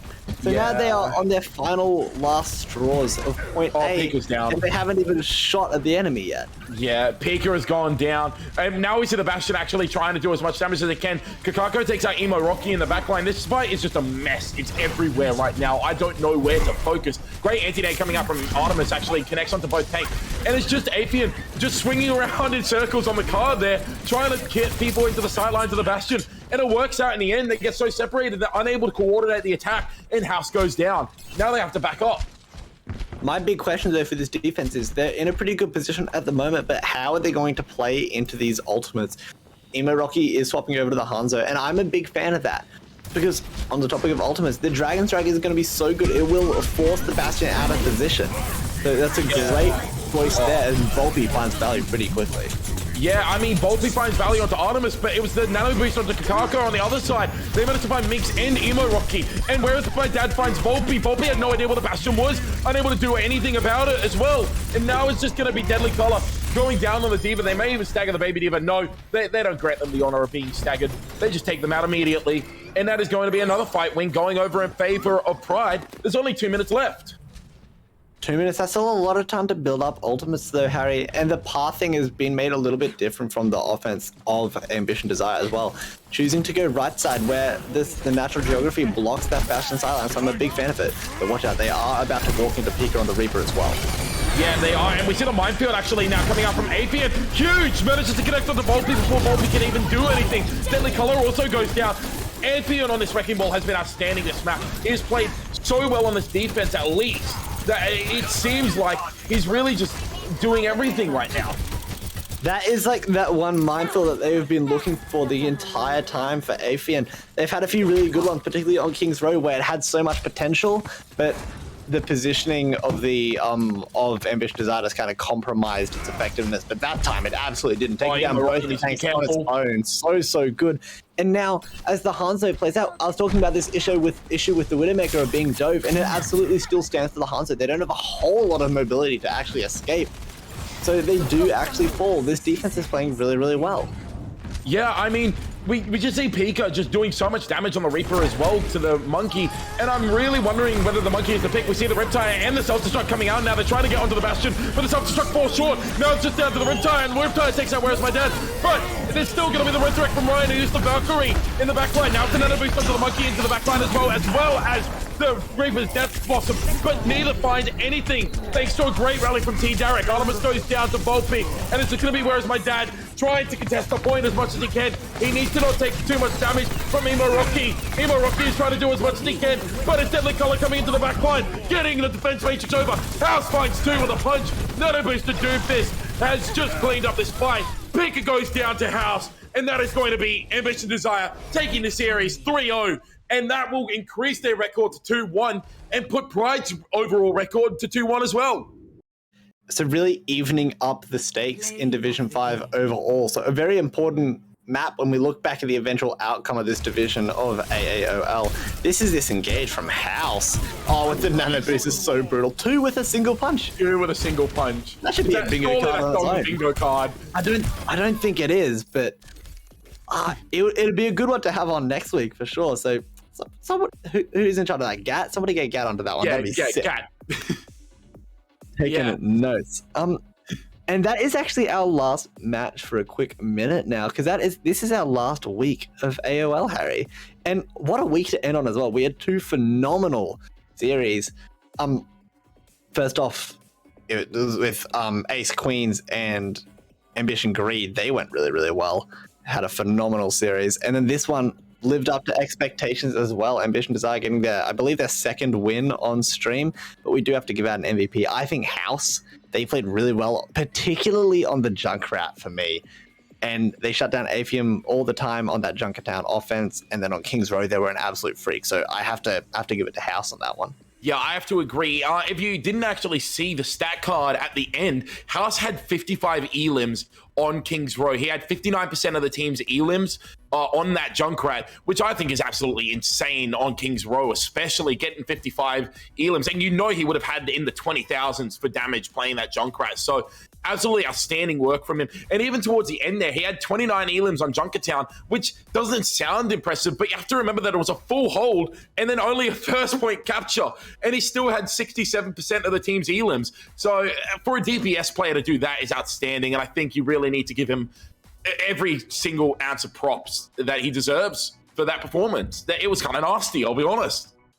Absolutely, I agree with you on that one, Harry. It was a first points hold, so it's essentially getting that much impact, that much elims that you'd expect out of a full game on the shortest possible situation given to them. So that was really, really good, but unfortunately it didn't go the way of Pride. So for the bingo card, isn't looking good. I don't think we actually got anything. No. That map 5 in the draw is what we were banking on, but didn't come out to much. We didn't even see any DCs, which is interesting for Australian internet. So yeah, there wasn't even a caster DC. That was interesting as well. We've seen a couple of those in the last few streams, but I think regardless of that, I think everyone had a pretty good time, even just hoping for the bingo cards to get filled in.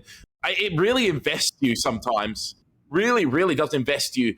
But as you said earlier, that is going to be the end for our stream today and the end of our matches today, as well as the end of AOE. So this is, the final week of AOE. So thank for AOL, sorry. So thank you so much for watching, and thank you to our event producers, Bloodborne, Gat, Papadaka, over at AAOL Esports, as well as Koala Esports, S-Dogger and Bees, our event coordinators, Papadaka and S-Dogger, our streamer for tonight, Temporal, who was really showing you guys all the action and did a phenomenal job. Thank you, Nikki, for casting with me today, and thank you, Harry B, for casting as well. You did a great job. Thank you to our stream technical assistants, Gat and Temporalic, as well as S-Dogger, and a special thanks to our patrons, and also to everyone who watched the stream today and everyone who played today. It has been absolutely incredible casting these last few weeks of AOL, and it's been incredible being able to bring these games to you. Without you guys, none of these games would happen, and it really makes me quite happy to be able to do that. It is very sick. Before we do go off air, big thank you to you, Harry. This stream and our last one, it has given me back-to-back two of the best series of Overwatch I think I've ever casted. I think a huge part of that goes out to you. So much love all the way around. But other than that, I think we've done all we have to do here at AAOL, excuse me, for the year. There are a few other things in the pipeline though, so do keep your eyes out. Check the Twitters, that kind of thing. Oh, my Twitter's there too. You should follow me. I need validation. Yeah. But other than that, we're all done for the night. I have been Nikki. With me has been Harry B. And we'll see you next year. See ya.